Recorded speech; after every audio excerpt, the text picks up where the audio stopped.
But there is one subject that I would like to probably talk about, because it's something that I notice a lot of you are struggling with. So, and maybe the board might be a good way to discuss it. So let's do it. Yeah. So I would just like to talk to you about making the switch between dealing with everything sort of on an intellectual level to dealing with everything on an emotional level. So perhaps we should call it how I'm designed. Should we call it that? The big problem I feel a lot of people have is that we sort of lose, in childhood, due to all sorts of circumstances and conditions, we lose connection with how we're designed to function, how God designed us to function. And what we do is we start absorbing how people think we should function. So that happens during our childhood. So during our childhood, right from the beginning, you're an emotional being who's learning to use the intellect over time. But right from the beginning, you're emotional. You don't understand your emotions and you don't have much consciousness of what they're about. You just have them. And there's no other thing you do but have them. So this is why a little baby, when it's born, frequently cries quite a lot, because it's just having its feelings. And there's a build-up of feelings already that it's absorbed from its parents that it needs to have. And it just has them without any worry about them or without any concern that it's not coping or anything like that. It just has them. It doesn't judge any emotional experience. That's how you're designed to function. Then as time goes on, you have a habit of then incorporating the intellect, and then you notice also how much everybody around you responds badly to your emotions. And so what you do then is you start shutting down your emotional experience, so you stop having them.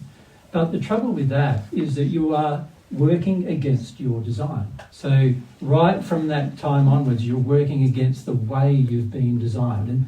And you can work against the way you've been designed for such a long time that by the time you're an adult, you have worked against it so much that you've forgotten how to remain connected to your emotions and have your emotional experience as it occurs. So what we're fundamentally doing is trying to change our design. Right? And this is why most of us have a lot of trouble with our feelings. It's because we've tried to change our design and we're very dedicated to changing our design. We're very dedicated to what we feel is improving our design by being more emotionally stable, is what we call it. The problem with this is that every bit of truth you will ever absorb has to come to you emotionally. You can't absorb it intellectually. You can be presented with facts, but they're not going to enter your soul unless they become a part of your emotional state.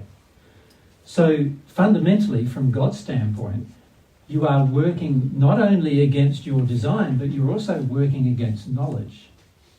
And this is why there's very little knowledge amongst adults on earth today about any matter at all. Very, very little truth about any matter. Because most of the things a person absorbs through their lifetime, they're not looking at it as a perspective of truth, they're looking at it from a perspective of what they believe is factual for their life, which is all governed by the emotions they're trying to save themselves from having. Does that make sense to you? Yeah. So once you start saving yourself from having your feelings, you now are going to close yourself down from absorbing truths.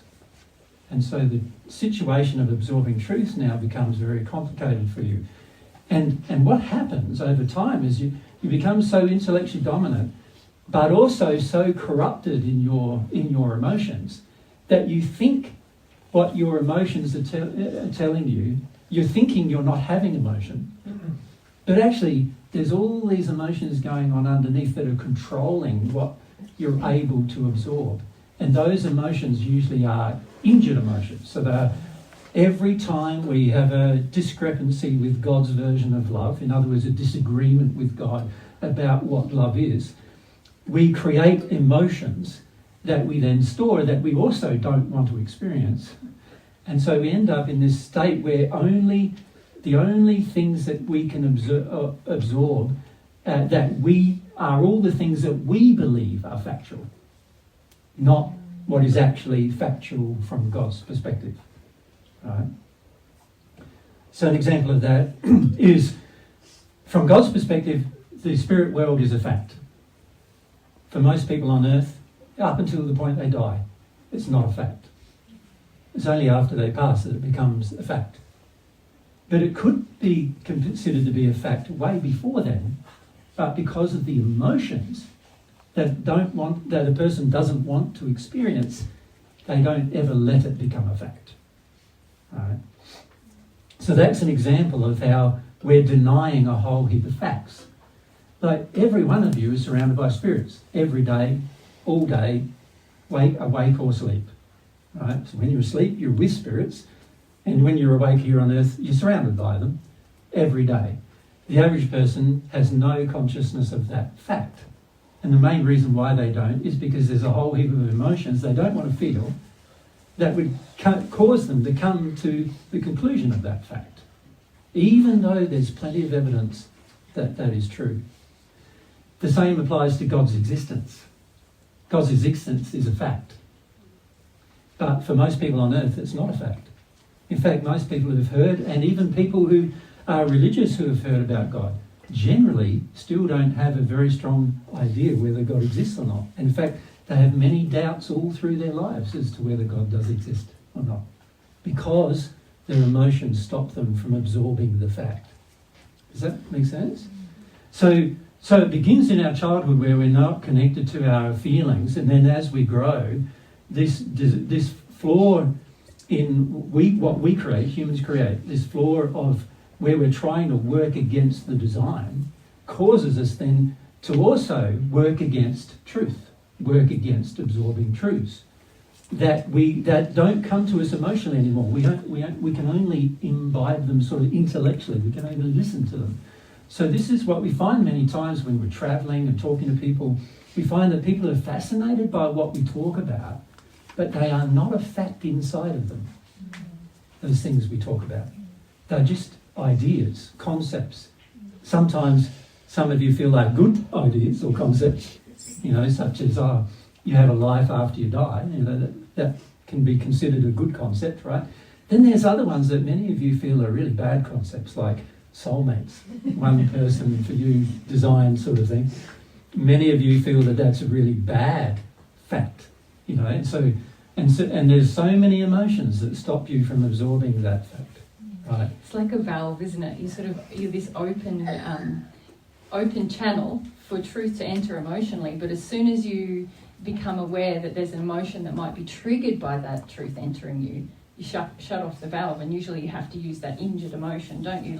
Well, then now everything's going through the injured emotion. Yes. And it can't really enter the truth in its purity, can't really enter you. No. You're shutting it off. And if you're willing to feel the emotion, then the truth can flow in, and with it unimpeded. Yeah. So you sort of need to think of yourself as, so most of us, think of ourselves as the body, and only the physical one, right? So we only think of ourselves as the physical body, but we're not thinking of ourselves even as having a spirit body. Most of us don't even think of that fact, and yet that body is actually more complex in its design and more high in its state of absorption of other facts than this body is. And yet this is the body we're using. We're trying to absorb everything through this. And then, of course, we're a half of a soul. Right, so I'll just draw the other half too. We're a half of a soul, and the reason why I've drawn them separate is because for most of us, the fact that we're a whole soul hasn't even occurred to us yet as an emotion.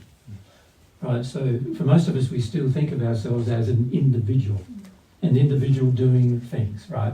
An individual saying things, an individual doing things, an individual having an experience, not understanding that actually even your experience is being partially felt by the other half of your soul, even while you're having your experience right now, right? So these are sort of facts, and most of us don't absorb them because when we're focused on this body, we become, as I talked about many times, this body is become our our centre of focus in terms of our experience. Right? But if you think about the soul for a moment, in terms of how it's designed, it's really quite interesting, because if we grab this design of the soul, because the fact is, there is actually no separation in the design of the soul. Your soul is actually one complete unit. Right? Even right now, your soul is one complete unit. It cannot change from one complete unit. And the problem with it having the feeling of halves is due to the facts you don't feel emotionally. Does that make sense to you? So even the whole idea that I am an individual without my other half is an emotion that causes me automatically to believe and feel that I can't feel the other half of myself. Right? It blocks me from the facts of the other half. And this is why, for many people, they never even get to feel the other half of their soul until they're like in the fifth sphere of the spirit world. And the main reason why that is they've tried to deconstruct by that time a lot of their feelings and emotions that cause them to believe in the separation. Does that make sense to you? Of course, that's a different thing than growing into a knowledge. So an example of growing into a knowledge is when, like a little child, learns how to go from drinking milk only to eating solid food. That is a natural transition of growth, right? And you have many natural transitions of growth without you even realising it. If you think about it, you think about the time you were walking. By the time you were walking, there's already been a transition before you were crawling, and before then you couldn't even move at all, aside from somebody picking you up and moving you generally. And all of that happened as natural transitions of growth. So I'm not talking about natural transitions of growth here when I'm talking about working against your design. A natural transition of growth is a part of your design. But when you stop your natural transitions of growth, that's you working against the design. All right? So, just the concept that I am an individual causes this. Ulf, you want to ask? Even if I'm not told that I had a soulmate, how do I come to feel that I have one? Well, your feelings would tell you. You see, if your feelings weren't inhibited by somebody externally, so in our childhood, generally what's happening is our parents already have a set of beliefs. And as you grow, you are absorbing their beliefs. And to get their approval, you need to have their same beliefs as they have. And you need to discard any beliefs you may have that are different to their beliefs. That's how you get somebody's approval generally. Now, during your childhood, you learn to do that. And one of the beliefs you have to discard is that there's one person for you. Unless your parents believe that, you won't believe it either. So if your parents believe there is one person, then you will possibly come to absorb that as a belief.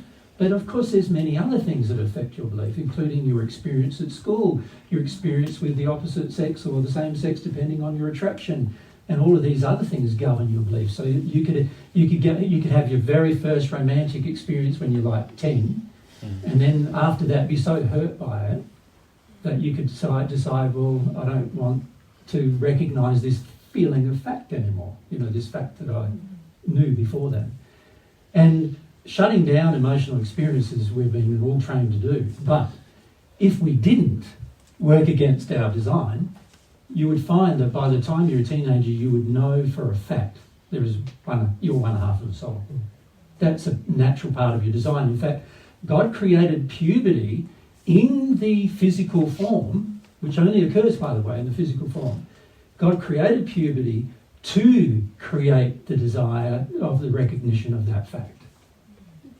That's why we go through puberty, actually.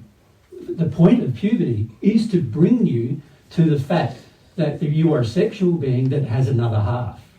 Does that make sense to you?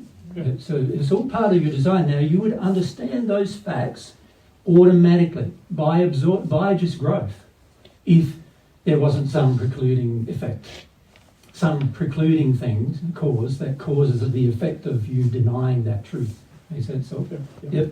So you come to recognise those facts, but you see, unfortunately for many of us, by the time we've become even just 7 or 8 years old, so way before puberty, we've been shut down so much emotionally with a whole set of beliefs and a whole set of things we've absorbed, and also a lot of our own sin by this stage has been engaged generally.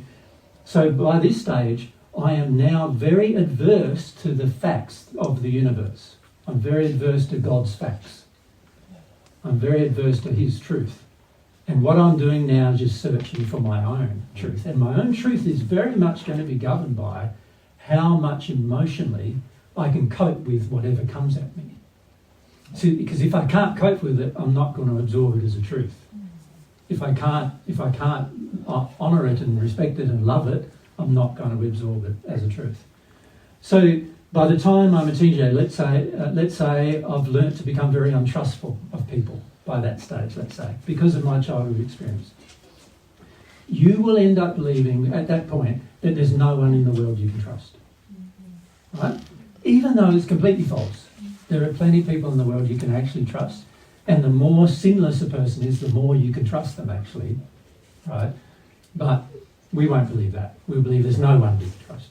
Right? Because to open our heart to trust, and trust is not a work in progress, it's a condition. To open our heart to the condition where we can trust, our own feelings have to be engaged in such a way that we can trust what we feel.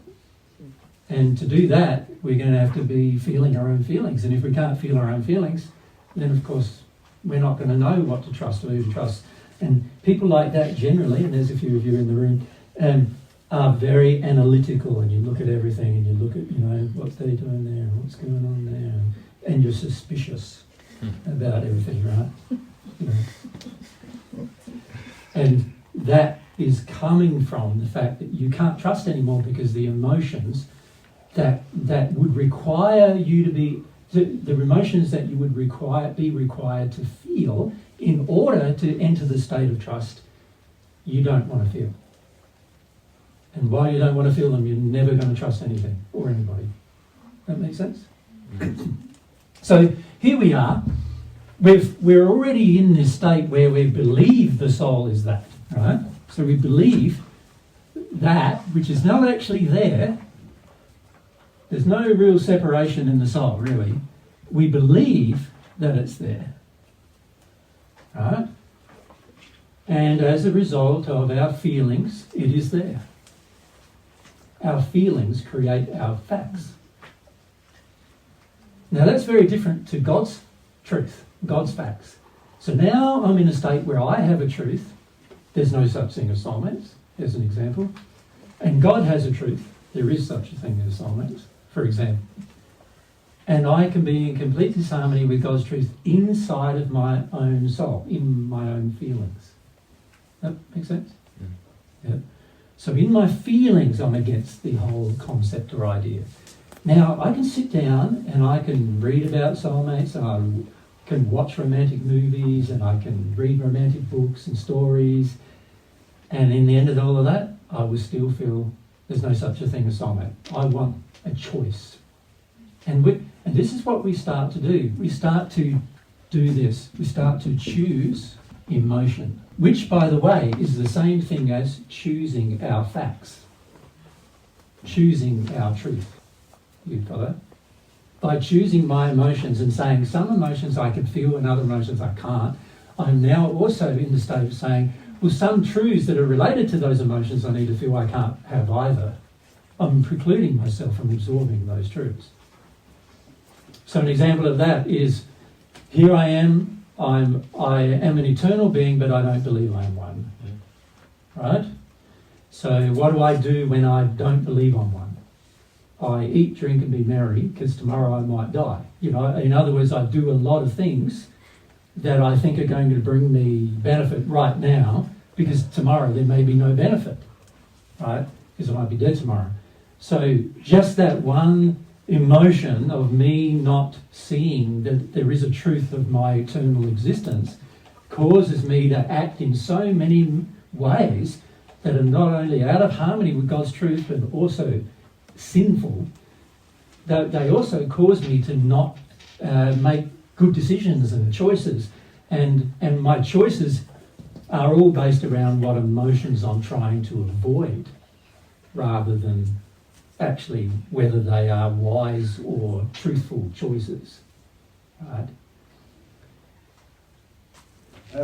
So I've been a bit confused when you're talking about choosing emotion. Yep. So in the past, I'm sure a lot of people have gone down this track, but you know, I'll be listening to a song or something, and I'm like, oh yeah, pretty sad about that. And then I'll see another video. Would you stop there first? You're listening to the song and you're pretty sad about that. Yeah. So what does that tell you? You're not crying. Oh no, sometimes I'll have a bit of a cry about it. Yeah, but you observe that you're pretty sad about that. Yeah. It's basically what you're saying. Yeah, okay. Okay. So your intellect is aware you are sad about it. Yeah. You've just made a choice. Yeah, okay. Wait. Can you say that again, please? What's the choice? Like in that moment, if you were in a sort of a childlike state, what would you do? Like if you're listening to a song and you're sad, what would you be doing? Cry. And you wouldn't even think about it, would you? No. You'd just go, cry. I'm not even thinking, oh, I'm sad, I'm going to cry now. As soon as you do that, you're making a choice. Yeah. You understand? Yeah, I get in my head because then I go, I'll see another video that you're talking about. I've heard you talking to people and you're like, I know, but when you're crying about that, you're wanting to cry about that. It's not, you don't actually cry. I don't know. I get confused with that. And then I get in my head. Well, the main problem is we don't want to cry about it, isn't it? And that causes to decide or make a choice to avoid it, right? So an example of that is you hear a song that affects you emotionally, but you don't let yourself feel the emotion that it affects you with. So some songs are like you want to get up and dance, right? But you don't. Right? Now, if you were in your soul, you would. And it wouldn't matter whether you're in the street or maybe, I don't know, at work or anywhere, you get up and dance because the emotion is saying dance, and so you dance. And you don't think about it. You just do it because that's how a child connected to its emotion, that's how we've been designed, to be connected to our emotion and just have them as we have them. Right?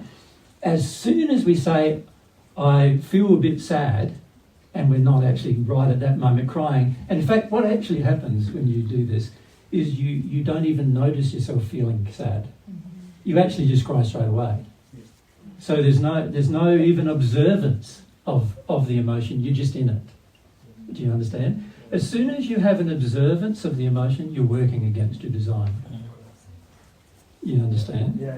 The design is to just feel what you feel right in the moment. So let's say somebody turns on some beaty music or whatever, and you feel the beat of it, and you want to get up and dance, and so you do, right?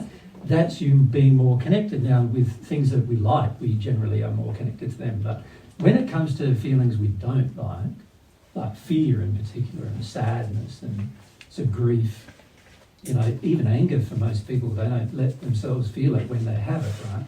They just don't. Because we go, oh, I'm observing that. And straight away, as soon as we're observing, we're working against the design. That's our intellect now, observing the emotion, rather than us actually having the emotion, right?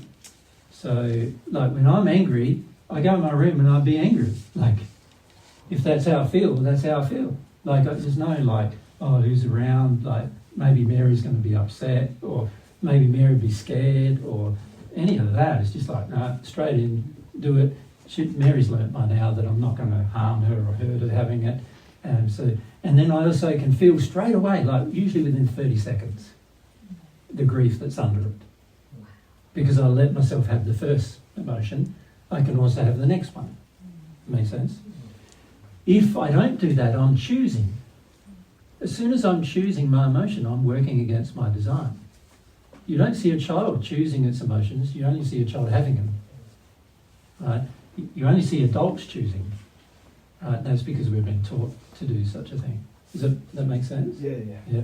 So just even the choice being made to avoid the experience is working out of harmony with the design. Right from that point, you're working out of harmony with your design. Now, every time you work out of harmony with your design, what's going to happen is there's going to be a consequence for working out of harmony with it. Right? So, an example of that is, I'm listening to a song, I feel like I need to cry, but I don't. A lot of people get a headache straight after that. That's a consequence of working out of harmony with the design. And then they go, oh wow, I've got a headache, I don't know what brought that on. I'll take a pill to get rid of the headache. That's also working out of harmony with your design, because now you're not only denying that the headache is caused by the holding of your grief, the attempt to suppress your grief, but you're also now adding to that problem by trying to suppress the acknowledgement of even the body's acknowledgement of your suppression emotionally by suppressing the body's acknowledgement. You know? So you're making yourself one even more step removed from your emotion. Makes sense? Yeah. And this is what most of us do with almost everything we feel. Right? And this is why I'm saying and most of us have no idea of the significance this plays in our life. Like how extreme it has become in our life. And our current lives are often a complete reflection of how extreme we've become controlling and making decisions about our emotions. So the whole desire to control an emotion is a decision about an emotion, right? So that's me making a choice. I'm choosing to either experience that emotion or to deny it. So it's best to say here the choice is not to just, as soon as I'm making a choice to have an emotion, I'm already out of harmony with having the emotion. Does that make sense? Yeah. It's like the acknowledgement that's I'm sad. Yeah, as soon as you're already out of harmony with having the emotion. Just that, you know, a person who's sad will just go and have a cry without thought. Yep. How does that go? Because I know sometimes you've spoken about acknowledging how you feel helps. Is it better to just... Well, it depends how you're going to acknowledge how you feel. Right. If your intellect is acknowledging how you feel, Yeah. then of course it has no benefit whatsoever. Yeah. Because your intellect doesn't help you feel the emotion. Yeah. To acknowledge how you feel, you've got to really feel how you feel. That's how you acknowledge how you feel. So a lot of the words I've been using in the past, what many of you have done, and gone, oh, well, I'll try to do that. Mm-hmm. But already you don't understand what I'm teaching. What I'm teaching is no, it has to be a feeling-based process to do that, Yeah. not an intellectual one. And most of us go, but I'm confused now because, see, we start in denial of our emotions, right? As an adult, I mean. Not as a child. The child's in complete connection with its emotion, but due to the experiences, as we've mentioned, we get to the stage where we're in denial of our emotion. So once we're in the stage where we're in denial of our emotion, now, of course, there's things we're going to have to do to at least acknowledge emotion. And I described some years ago in 2007 a whole lot of intellectual things you're going to have to do just to even acknowledge one emotion. Because for most people, they've got so many layers of intellectual crap that wraps up every emotion they have that they don't want to experience, that somehow you're going to have to undo that. And that's a very frustrating process. Some of you are in that process right now, and it's very frustrating. You find yourself very frustrated, right? It's good to do it, because you need to, but you also need to see that, at some point, I need to have this sort of internal switch that happens. And the internal switch needs to go from me deciding about my emotions, looking at my emotions, analysing my emotions, and all of that stuff, into forgetting all of that and just, you could say surrendering to them, couldn't you? Because the reality is, if we look at the word surrender, what does it mean? Is that how you spell it? Yeah. No? Yeah? Yeah. So, what does it mean to surrender? To soften into them. No, it doesn't mean soften. Hold your mic up on. To I guess like relinquish what I think and kind of surrender to what is coming to me. I don't know how to explain it. Well, yeah, and can you see a person already with the intellectual injuries can't explain it? Yeah. The state of it's a state. It's not actually a process. Mm. It's like trust. Trust is a state. It's not a process. Like let go. You could say let go. Yes, let go. Means let everything just drop where it is, doesn't it? Really, surrender to everything. Whatever is happening around you, whatever feeling you're having, just happens in the moment, and you don't even think about it anymore. That's surrender, right? But the average person has no concept of it because they want control of the process of surrender. As soon as you try to get control of the process of surrender, you're already out of harmony with your design, and you'll never surrender. A lot of people say to me, I'm working towards surrendering. I'm going, no, you're not. Like, there's no such thing as working towards surrendering. You're either in the state of surrender or you're not. Right? There's things you might need to undo so that you can surrender. So there's a lot of false beliefs that you can have that prevent your surrender that you do need to work through. And you could say many of our sins are about the false beliefs we have about surrendering. Can you so for example, if I decide to violently harm you in any way, emotionally or intellectually or physically, sexually or whatever, every one of the choices I've made to do such violence has to have come from the fact that I don't want to surrender to something. Right? So in my desire to control my own possibility of surrendering, I then perform many sinful acts. Right to the point of murdering somebody, you can do. Right, and have many, many sins committed as a result of my inability to surrender to the way I'm designed. Yeah, thank you. Hannah? I have started to recognize when I'm angry. Yep. In a way that I haven't done before. Yep. No. Yes. and what I do is I suddenly realize I'm frustrated now, I'm angry now, I'm whatever, in the anger dimension. Mm-hmm. What I do then is that I drop that and go out to my boxing ball and go into the feeling and feel it in boxing. Is that surrender or is that fooling myself? Well, it's not yet surrender, no. Because when you're really angry and you're angry in the moment, you will be in the moment angry. You will let yourself be angry what you're angry about in that moment. Does that make sense? You won't allow, if you're in harmony with love, you won't allow yourself to act in a manner that would harm others in your rage, but you would feel like harming others, for sure, right? Yeah. And as well as you would have all sorts of feelings about judgment about it, and all sorts of things might come up, but they are all just wrappers to stop you from dropping underneath. And by the way, anger is not a real emotion yet, is it? Anger is a wrapper. Yes. Right? Because I want to choose to avoid surrender to another emotion. Mm. You see, if you always surrendered to your grief, would you ever get angry? No. No.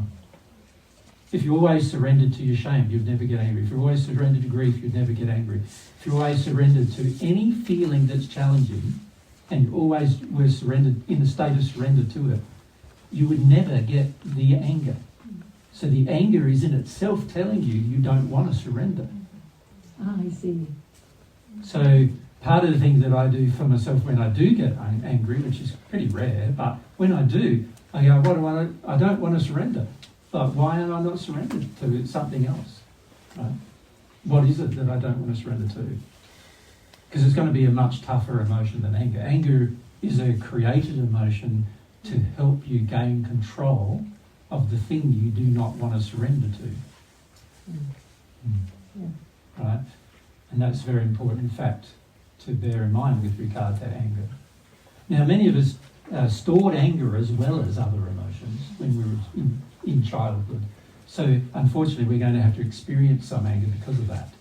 Oh yeah, so there is a layer that is stored in me that I have to get out of me. Yeah, and not only the layer of the emotion of anger, but also the layer of what beliefs drive it needs to come out of you. Yeah, and perhaps that's something we could bring up, because you and I were talking about this morning. So when Jesus is talking about surrender, a lot of what I'm thinking and feeling about is this state where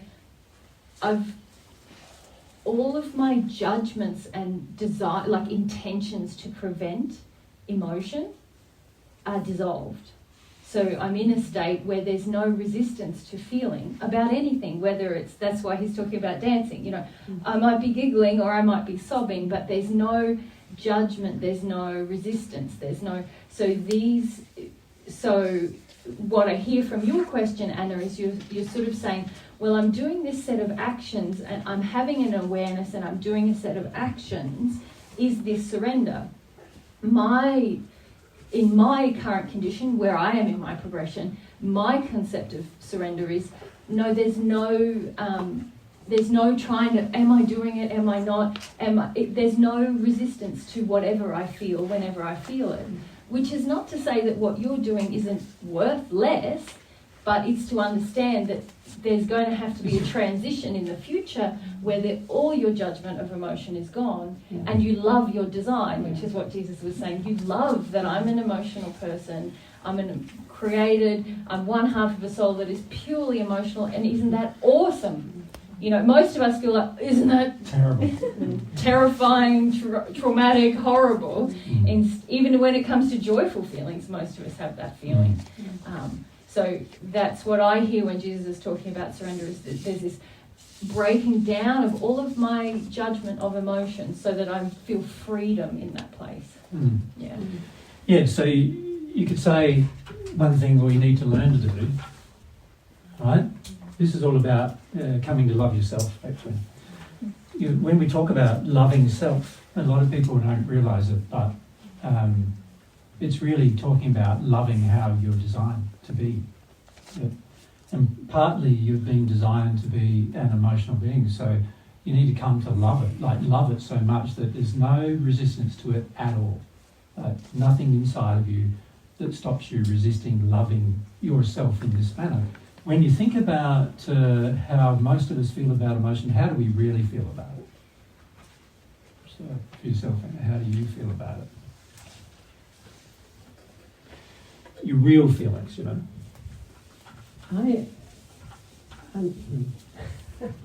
Can I say It's sort of, something? yes, you can, but to me it's sort of something, I feel newborn, because I've shut down every emotion all my life. But that's not how you feel about it. So what is your Yeah. judgment of Because emotion? if you felt that way about it, you would be having it all the time. So, Okay. so why are you not having it all the time? Like even the anger. The anger is telling you you're not having sadness, right? So why do you want the anger rather than the sadness? What is the reason? What's the feelings behind all that? I have to ponder about that. I don't Can you know. see the problem? Yeah. This is Most of us can't. Most of us have to use our intellect to even find out why. What? Our intellect's useless in this regard. yeah. If you go inside now, just do an exercise, everyone. Breathe Into your Feel the diaphragm. center of me. Imagine now, I'm just emotional in whatever way I feel, no matter who's around, no matter what I'm doing, I'm allowed to have any emotion that happens. What does that feel like inside? Can anyone feel anything? Just yell them out, guys. Look like an idiot. Yeah. Shame. Worry about judgment. Yeah. Shame, yeah. Overwhelming. Worry, Danger, danger, weak, yeah, so what's that? Presumptuous, Audacious or audacious. or unworthy. It is really, isn't it? How? Well, that's that. Yeah.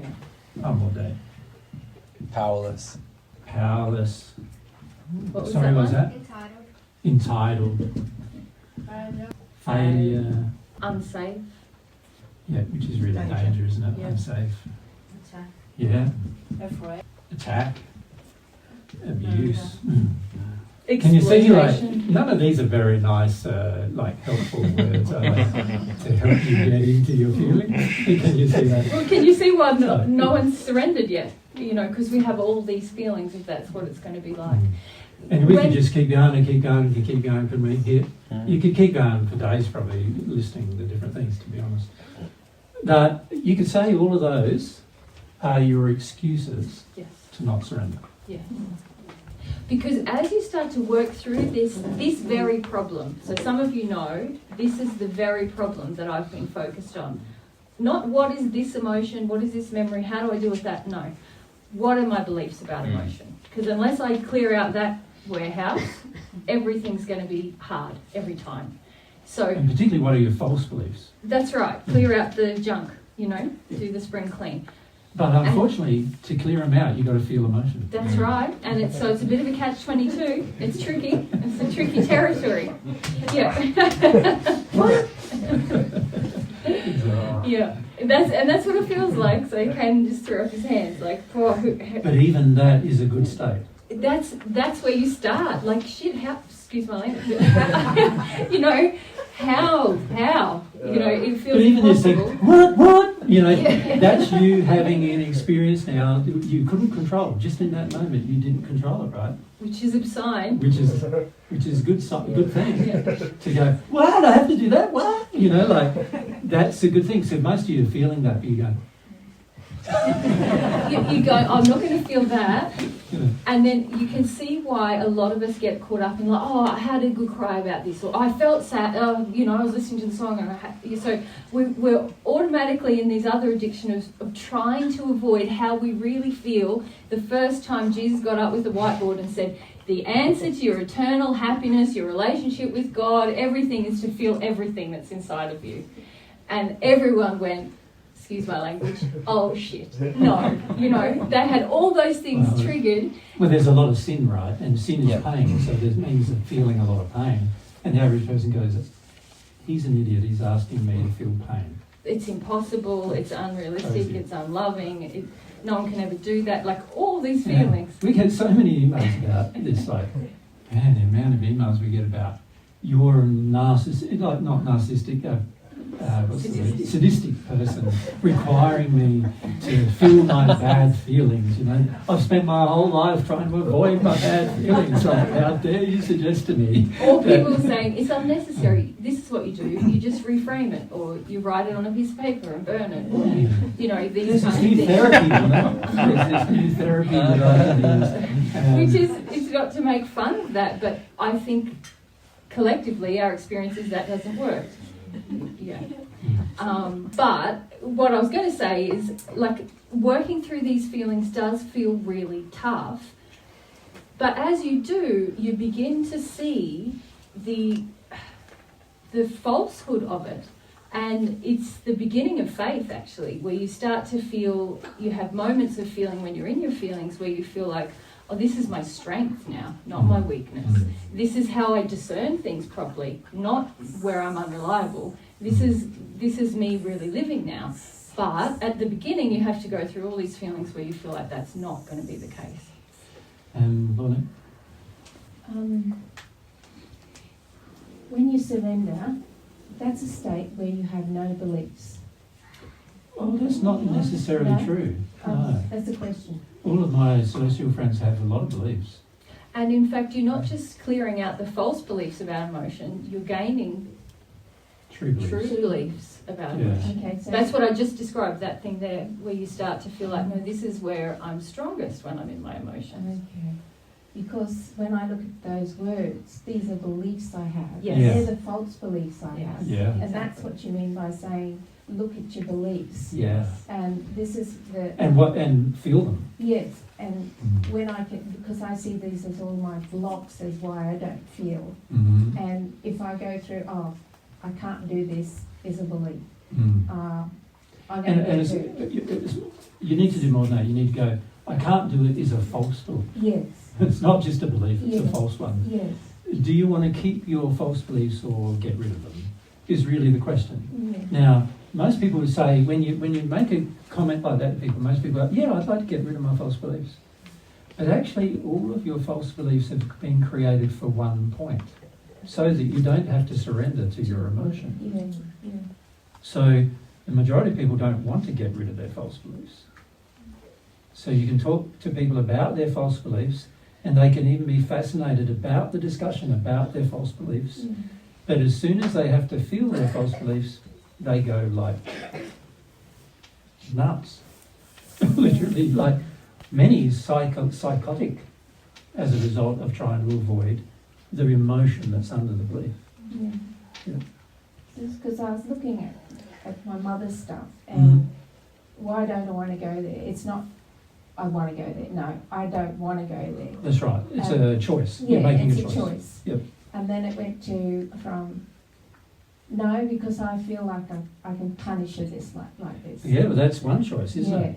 And Yeah, then- while you're staying, see, for you to go into your emotions about something, you are automatically forgiving the person who created those Yes. emotions. Yeah. And most of you don't want to do that Yes. because you want them to come to you and say, I'm sorry, I shouldn't have done that. And then you want them to do a whole heap of things on top of that to prove that they're sorry and whatever. But after they've done all of that, you know what's you're going to end up with? The same emotion still within you is what you're going to end up with. Yes. So you want all of that, Yeah. but none of it's going to really work. Yeah. But that's what we want. Yeah, well, this is the dialogue I've been having. Yeah, That I don't want to. I want the revenge. I want her to pay. yeah. And It's and unjust. it's unjust and all of these things. And I've been trying to see these as these false beliefs that I have. That this is good, right? But this is the falseness of it. I've had it for so long. Yeah. You know, this is what's kept me going.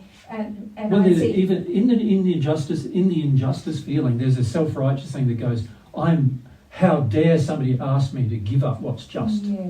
How dare they? Like, you have so much internal self-righteousness Yes. about, and this is everybody, not just yourself, right? Yeah. You've got so much internal self-righteousness that you shouldn't have to surrender. Yes. Like, how dare somebody suggest such a stupid thing to me, Yeah. right? And then we go further than that, of course, and we go, right, I'm going to fight against anybody who suggests that I'm going to have to surrender. Yeah. And the issue is also, by surrendering, you automatically forgive. And many of us don't want to forgive automatically, for lots of reasons. Yeah, well, since you mentioned about my hips and the stiffness and the inflexibility and all, isn't it? Yeah. I thought, well, I can keep going this way and look at my stiffness and continue to get more stiff, you know, and then become so inflexible that all I'm doing is creating more unhappiness. Yeah. But I've only gone to, well, what is the truth? Why am I stuck there? And instead of saying, God, help me with this, I'm going, well, I don't want to go But can you see, even in the solution, we're still in against our design. Yeah, We're still going, why am I like this? What's going on? yeah. Instead of feeling what you're like. Yeah. Like, you need to let yourself feel how inflexible you are. Yeah, well, I went to revenge when you said that, like, revenge. You Yeah. know? Yeah, and quite often what happens when you start to feel what you don't want to feel, Yeah. you instantly get the reason why you don't want to feel it. Yeah. And that's very helpful. But then you've got to have to feel that. Yeah. Why do you want revenge? Like, there's beliefs driving that, you need to feel them too. Yeah. But you can see if you're ready to feel one layer, you get ready to feel the next and the next. And you won't need to educate yourself what is the next. It will be automatically, after you've done one layer, the next will come up. So an example of that is, let's say the first layer is just anger, and I'm not talking about rage or like resentment, because that's even beyond anger, Yes. right? If we just look at anger itself, if I'm now recognising I'm angry, then once I let myself feel my anger properly, if I surrender to my anger, within 30 to 60 seconds I'll be crying. Usually that will happen, because the anger has been a wrapper around the next thing that I did not want to surrender to, right? And then it's like, do I want to cry? Now, what I see a lot of people do, they get angry, and then they just start expressing their anger, and they start crying, and what do they do then? Stop. Stop. They force themselves to stop. They attack themselves. They abuse themselves. They criticise themselves, judge themselves. They go, I'm stupid now. You know, they're forcing themselves to stop crying, which is the reason why their anger keeps coming up, because they don't want to go and surrender to the next layer of emotion. They just don't want to go from one layer to the next till they get to the bottom of things. Now, if you learn how to get to the bottom of things quickly, you will progress very, very quickly. But if you can't get to the bottom of things quickly, you're going to take hundreds, if not thousands of years to progress. That's the fact. That's the truth about people's progress. And a lot of it is just because you don't want to have the surrender to the very thing you're trying to control, which is your emotions. You're trying to control the raw experience of something. So for an example of that, most people who are very intellectual are in complete denial of almost every emotion, right? Because I've learned this is how I can get away from every emotion. I just keep denying I have them, keep working my way, use their intellect constantly. Usually these people are very busy intellectually, they're always doing something to control themselves in some way. They're always busying themselves some way as well. They can never settle. They can never be sit and be calm. And this is why also there's a big attraction to things like yoga and breathing and all these other techniques that people teach you now to become calm. It's like, I've got now a controlled way to become calm, right? So that's going to work for me, you beauty. That means I don't have to feel my emotions. I can just become calm by breathing, or by doing some yoga, or by doing some special exercise, or tapping, or whatever. I can become calm. And that's all still about controlling the process of surrender. This is why all these things fundamentally don't work. And also, people don't progress from them. You look at the love the person has doing these things, and frequently they become even more unloving than they were before when they do them. Yeah. If we go back to Denise. Hi, is that where the whole feeling of an internal fight going on in your body comes from? Feels like your heart's fighting your guts and vice versa. You feel that you want to do something and you come up with every other reason under the sun not to do it. Yeah, it's all about not wanting to surrender some fundamental feelings, isn't it? And accept some truths, because all the truths have to be accepted feeling by your feelings. So you're not going to accept some truths either. Yeah. Okay. Yep. So Ulf and then Nick over here, and then Nikki over there. I believe that I have resistance to surrender. Yep. And you have a firm resistance to surrender. yeah. But you're not most people do. Yeah. There's I would say there's probably maybe 5 or 6 people in the room who have worked through some or a fair portion of their resistance to surrender. No one here is yet in a state of complete surrender. But people are working through the reasons why they don't want it. I think the reason why I don't want to can be that I have a lot of unloving emotions in me that I want to control, so I don't expose arrogance, condescension, superiority, or those feelings towards others. So I need to keep them under control. It's not just that. You don't want to face the reality that you have them either. Mm. So it's not only that you don't want to feel them, but you also don't want to face the truth that you actually have them. It's sort of like most people have a deep illusion about themselves. They have an image of themselves in themselves, and this image of ourselves generally governs what we're prepared to work our way through or not. And this underlying image of yourself can cause you to sort of stay very arrogant in the position that you're in towards having a surrendered state. And in fact, what happens is you enjoy not having a surrendered state, is what you think you enjoy it. But of course, it's very hard to enjoy anything in a denial state. So it's only the absence of pain that you're enjoying, rather than the actual absorption of pleasure that you're you're having. But most people feel the absence of pain is good enough for me. Mind you, it's not an absence of all kinds of pain either. If you think about it, any emotional pain you deny causes a physical pain you can't deny. So we're also making a choice. I'd rather feel my physical pain than have my emotional pain, because my emotional pain hurts more. Ironically, that's what most of us feel. And many of us die in huge amounts of physical pain. On Earth, there's a lot of people right now dying in huge amounts of physical pain that is self-caused because they didn't want to feel emotional pain. Right? that's how strong our will is, that, you know, and how unloving our will is towards ourselves. You know, it's like I said, it's an unloving projection towards your own design. You know, we hate how we've been designed. And if you look at the earth today, the general attitude when it comes to emotion is hate it.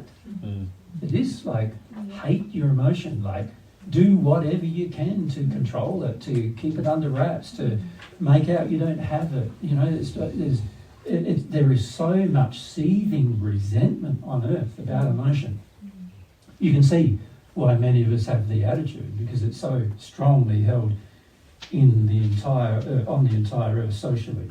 And it doesn't matter what culture you go to either. Like, we've been to so many cultures travelling, and every one of them hates emotion one way or the other. You know, very rare to find. You know, I'm sure there might be some tribe in Africa that nobody's ever met yet that might still, you know, maybe have some connection to their feelings, but I haven't met them, you know. But everyone we have met has this seething resentment about their feelings, which is a seething resentment towards God and also towards yourself about how you've been designed. Yeah. Thank you. I've got kind of two-pronged question, one about prayer and then the other about faith that Mary kind of started bringing up before. But with the prayer thing, like, I have times like when I pray, it's like I feel, it's like a peace, like a quiet, it's like it's feeling, and then when I start, like, an emotion starts coming up, I just get flooded with all these thoughts like, you're just having a tantrum, man. Yeah, but you don't want to hear what I'm going to say next. Okay. You're not praying yet. Okay. Yeah. What you're wanting is a calm feeling of your emotions. Right? You want, basically you're asking God to calm you down. You want God to come to a rescue of your emotions. You understand? Yep. So this is what you call your prayer, and unfortunately God doesn't hear it, because when I say unfortunately, it's probably fortunately, God doesn't hear it, because for God to answer your prayer, he would have to work against your design, the very thing that he created you to be. So most of your prayer is, how can I avoid how bad I feel? Yeah. Yeah. Right? And that's not a prayer. Well, it's a prayer for one thing, isn't it? Avoiding how bad you feel, but it's not going to enter God, that prayer. You know, so when you say prayer, I'm assuming it's a prayer to God that you want to make. And any feeling like that directed to God is really an avoidance of prayer. You understand? Yeah. A prayer is, you have to be in an emotional state connected to your feelings that you want a relationship with God for no other purpose than having the relationship with God. Not for the purpose of rescuing you from your feelings, or rescuing you from your bad thoughts, or rescuing from your sin, but primarily because you want the relationship with God, and you want to come face to face with your sin and feel it. Yep. Right? That's a prayer. Yeah, so it's like... So that's why your prayers don't get answered. Yeah.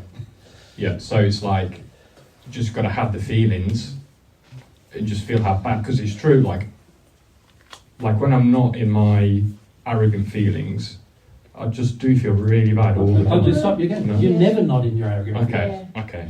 Yeah. And while the arrogance exists, like, this is a fundamental thing about the soul. Like, many of you don't realise, sometimes you say, oh, today I was angry. No, you're always angry. While the anger is in you, you're always angry. You just deny it most of the time. Right? And you think you got control of it most of the time. And many of you say, oh, I was sad today. No, you're always sad. Like, every time I see you, you're always sad. You understand? Yeah. And the reason why you're sad is because you haven't let it go yet. That's why you haven't surrendered to it yet. So you're sad. And of course we could list many other emotions that you always are. So when you say, there's times when I'm arrogant, no, you're always arrogant.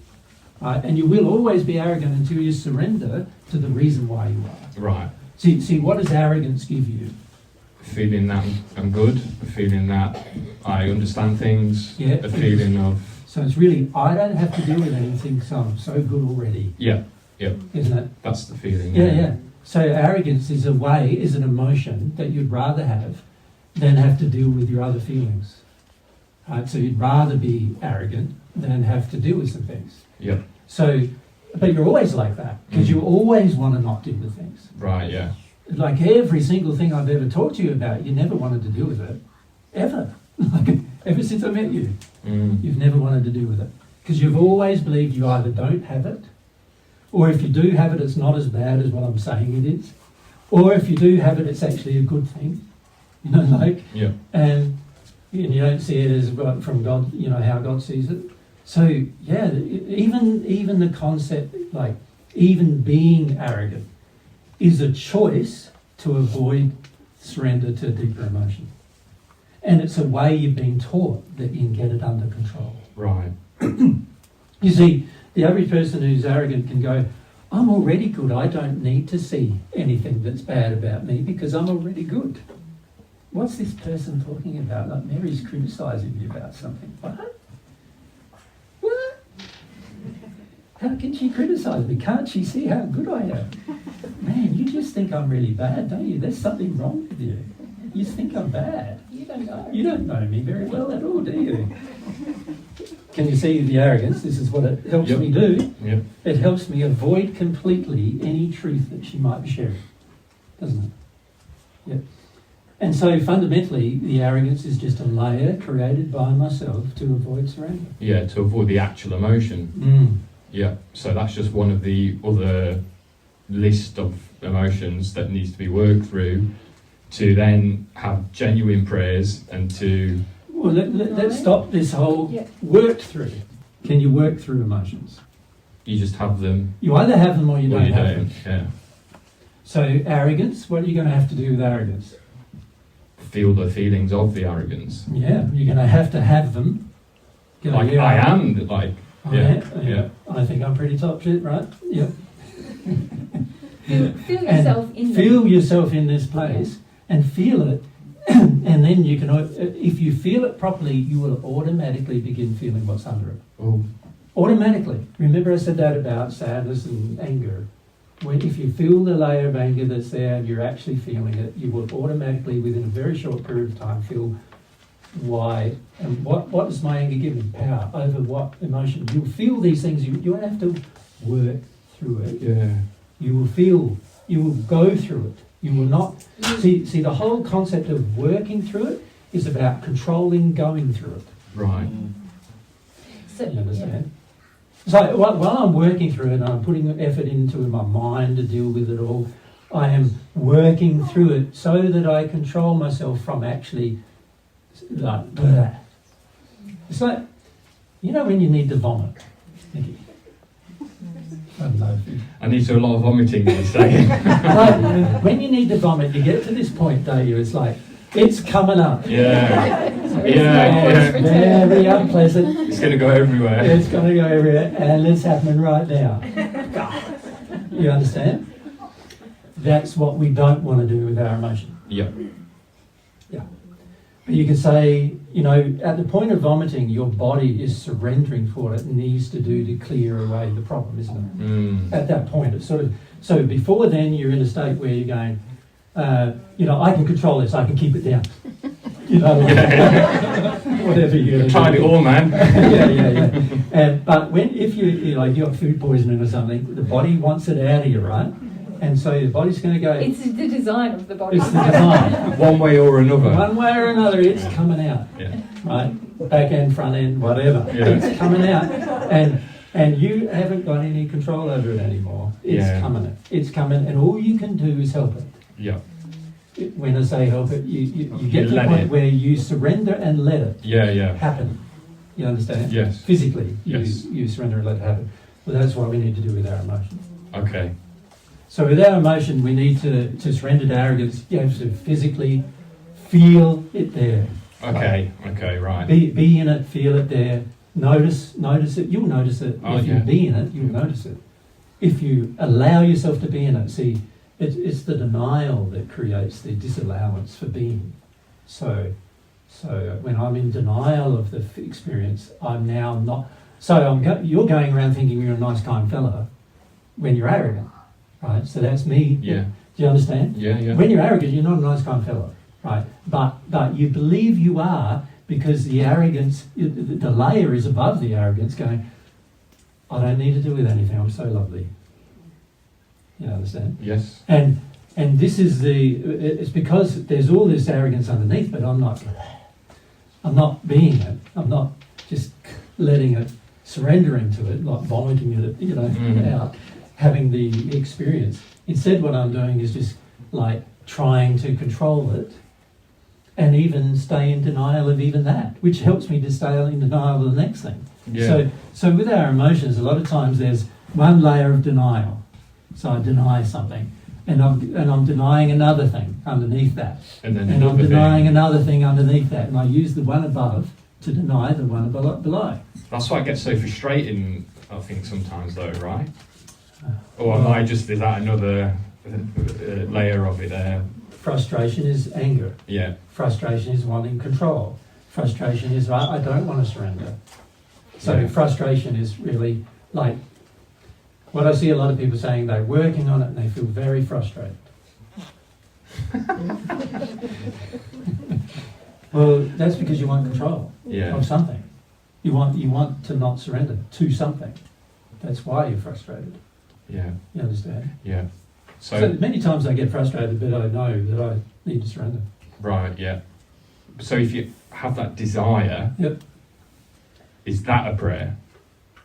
Well, it depends. If you're asking God to help you with that, then it might be a prayer, right? Right. If it's motivated. If it's actually a feeling, I want to go there. Yeah, you want to go there rather than avoid going there. Yeah. Most of your prayers at the moment is, I want to avoid going there. Can you help me do that? Yep. Can you rescue me from doing that? Is really what you feel. And God can't do that because they're your feelings and you've got to learn to have them. In fact, one of the primary reasons why God can't help you with it is because it's an aspect of love of yourself. If he helped you avoid your emotion, he would help you not love yourself. Do you understand, Nikki? If God helps you avoid a feeling you have, then he's helping you to not love yourself. He designed you to love yourself. That's when everything in your body and everything in your life will work perfectly if you love yourself, right? In God's definition of loving yourself. And part of that is being in a surrender state to all of your emotions, right? Right. So if I'm asking God to help me to control my emotions, to calm myself down or whatever, if that's why I'm praying to God, then I'm asking God to stop me from loving myself. Yeah. Which God can't do. Yeah. It would be working against his design. Because also I wouldn't be able to receive truth in that place either, right? So you can't receive truth, you can't receive love, you can't have joy, you can't have a good emotional experience after the bad one. An actual good one. An actual good one, because you're denying, you're not surrendering. And also, it's funny because you're also working against your own, you're using your will to work against yourself. So you actually not got a will harmonious with God's will for you. Yeah. There's a lot of problems with it. Yeah, it's just a massive struggle. That's just the fact of it. It is a struggle. Okay. There's a lot of... You like to say these things. Yeah. Because it helps you avoid. Like, if something's hard, what's the general feeling? You're not going to do it. Or that's what I noticed about your life. If something's hard, you get somebody else to do it. I mean, just recently you had this experience with Paul, was it 6 months ago when you sent me that email or whatever?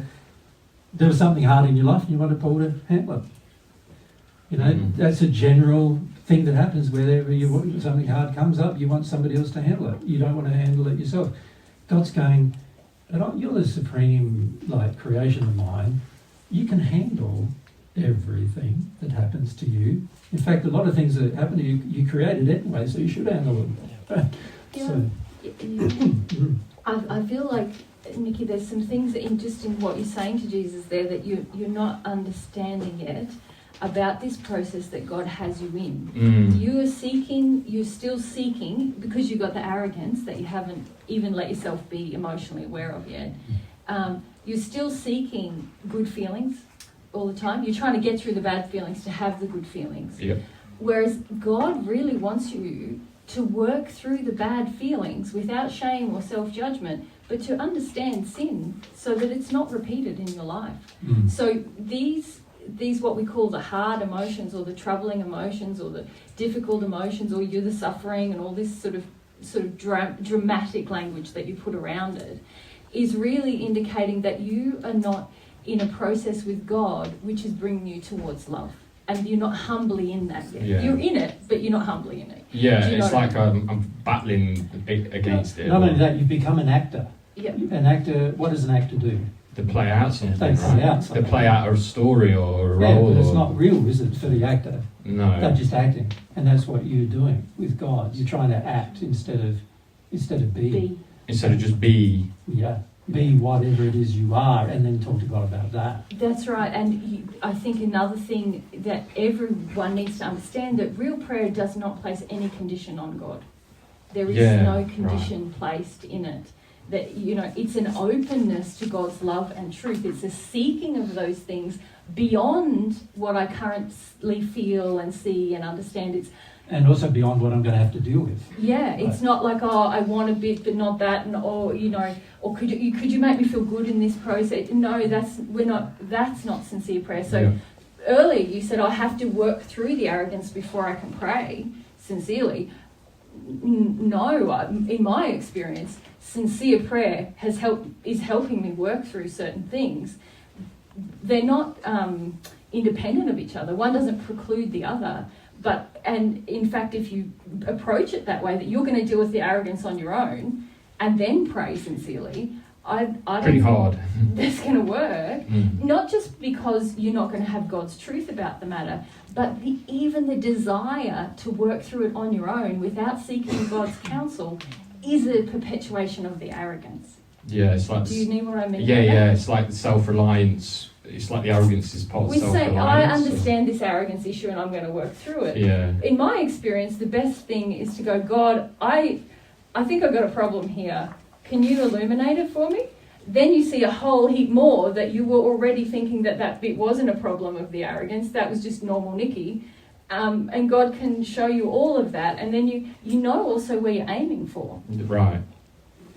The thing when you want to be what you are, so let's say you want to actually feel that you're arrogant. Yeah.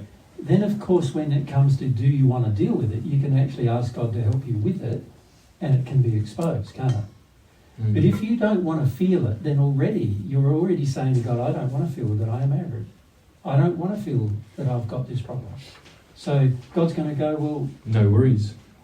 Well, no worries. He's going, well, that's going to be a lot of sin, Nikki, but it's your call. Yeah. It's your will, it's your soul, it's your call. He doesn't go, no worries, keep on. He's going, I wish you would change that, Nikki, but the reality is, while you have that attitude, you're not going to change it. Right. So until you can feel your arrogance, how can you then pray about it? You see, a lot of times people go to me and they say, like, Jesus, what emotion do you think I need to work on next? You know, what feelings do I need to work on next? Which is very interesting in itself when you talk about the whole idea of surrender. Because reality is when you're in a state of surrender, you work on everyone next. You know what I mean? As many as you can. As many as what you can handle emotionally, you work on next. And not one. But the whole idea of working on one is control, and therefore not surrendering. So unlikely you're going to work on anything. But let's say, you know, somebody says that and I come up and say, well, you've got to work on this arrogance you have, let's say. The average person again goes, well, how do I do that? I don't believe I'm arrogant. So I don't know what Jesus is talking about, really. You know, why does he think I'm arrogant? He must have a bad opinion of me. I've gone down that route before. Yeah, you've done this. This is what I say to you. What's wrong with him? He's got a bad opinion of me. So, you know, how can he have such a bad opinion of me? It's funny, when I'm with him, he treats me quite nice, but when I'm away from him, I feel he must have a bad opinion of me to say that about me. Has he got it in for me or something? Yeah, has he got it in for me? Yeah. What's wrong with him? What you know, a lot of people would have emailed me about the men-women thing, you know, and they say, he favours women over men and all that stuff. Not true. None of that is true. I just feel the thing that's wrapping up most of your stuff, and just say that's what you need to deal with next. as any spirit who would be helping you in the spirit world would do, by the way. Anyway, so there you are, you get presented with an idea or concept, but internally you're going, I'm not arrogant. There's something wrong with him. Already. That's the issue of the arrogance right there, isn't it? Correct. Like I catch that, Well, but then I don't actually feel no the arrogance. So you're not catching it. Okay. Yeah. Makes sense. Yes. Yeah. So you're going, I think I'm, no, he's not good at hide. So when you're in that state, what's happening now? What's happening now is there's no hope of you ever having a prayer about that problem with God. Yes. No hope. Because you already can't, you're already in the place where you don't want to see the truth. So there's no hope now. There's no hope to get through it emotionally. There's no hope to change on the issue while you have that spirit, while you have that desire. No hope of any change. And this is why most people don't change. Yeah. It's because they ask for help, they're given some, and particularly on earth they don't change, I think. And then they go, well, that can't be true. Yeah. So what's my course of action after that? If I believe it's not true, just after I've asked for help, and I believe, even just asking for help is a good thing, isn't it? Like asking for someone to tell you, or asking for some assistance, or even just having a straight conversation with somebody about something is a good thing. But whenever in this say, I don't believe that, from that point, there's going to be no change on that subject until that attitude changes. You're just going to get battered by the law of compensation at that point. Correct. Yeah. Over and over and over and over. So an example for an arrogant person. People get sick and tired of spending time with you. People feel like they feel quite bad when they're in your company because you're always trying to make them feel bad that you're superior. And so they feel quite bad, and so they want to avoid your company generally. And it's only the people who are quite extreme, needing your approval, who are going to want your company, right? So arrogant people usually end up surrounded by a whole heap of yes people, right? None of you are yes people. I'm not surrounded by yes people. Hardly any of you do what I suggest ever. Yeah. Yeah, I see what you mean there. Yeah. But an arrogant person is surrounded by people who are yes people, and in fact they get rid of all of the no people. Right. They get rid of them in terms of they just get them out of their life. Right? That's one of the results. Another result is that any woman worth her salt won't want to spend time with you. So that means you end up with no good relationship, no good friendships. Friendships are always power friendships, like they give you power or you give them power, but there's no real friendship based on knowledge. Make sense? Yes. Yeah, so that's you could say the penalties of not. So these are all compensation penalties. And sooner or later the penalties will go, oh, why is my life like this? And then we might start the actual personal process of wanting to know why. Yeah, there's more sincerity then to just be... Correct. Deal with the state right now. Yeah. So you've heard Divine Truth, Nikki, in the sense of listen to it, and you've thought, oh, this is a good thing, I can be a lot happier if I do this. But you've not been prepared to actually go through that process, right? So in the time I've known you, you've thought you're in the process when you're not in the process. And the very teacher of the process you disagree with. And this happens frequently to me, right? Honestly, how many seminars are there where somebody wants to argue with me who's been listening for years, comes to a seminar and say, I've been listening to you for years, and I'm going, you haven't been listening to me at all, because as soon as I start to say what you're personally doing, you want to argue, that means you're not listening anymore. Yeah. Right? That means you want to fight.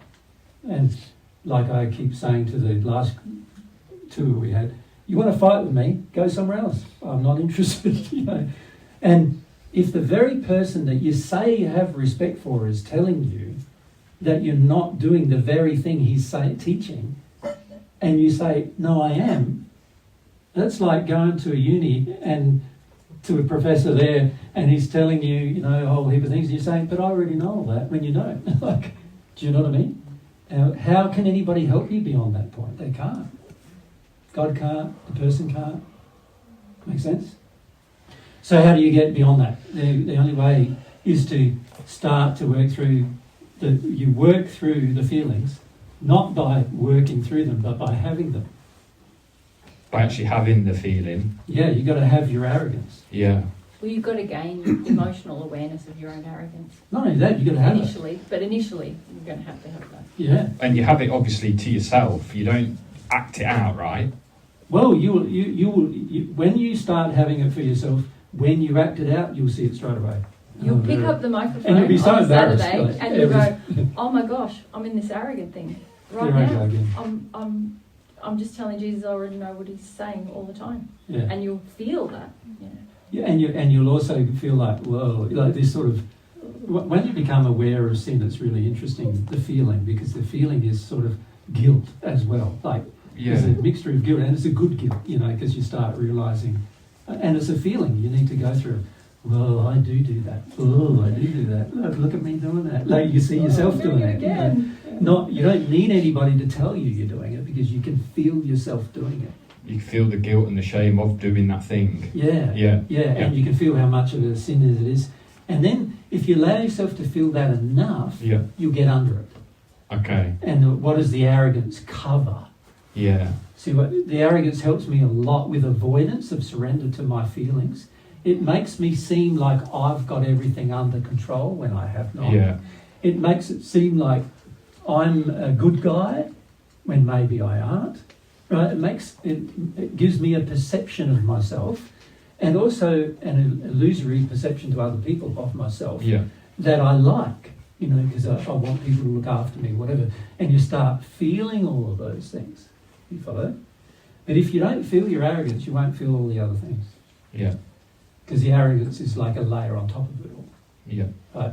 There's so many of you who come to me and say, we start talking about problems, as we do, because that's what friends do. And eventually, and you start hearing what I'm saying to you, and quite often it's quite direct, and you go, man, he must have a bad opinion of me, that guy, like, I don't know if I can spend any more time in his company when he's got such a bad opinion of me. And to be frank with you, I don't have bad opinions of you, I have a bad opinion of your sin. Just like God does. But I don't have a bad opinion of you. You're the pinnacle of God's creation, even covered in sin. Well, that's the tricky part. It's like when, I think we can all say it, when we're around you, feel the love from you. Yeah.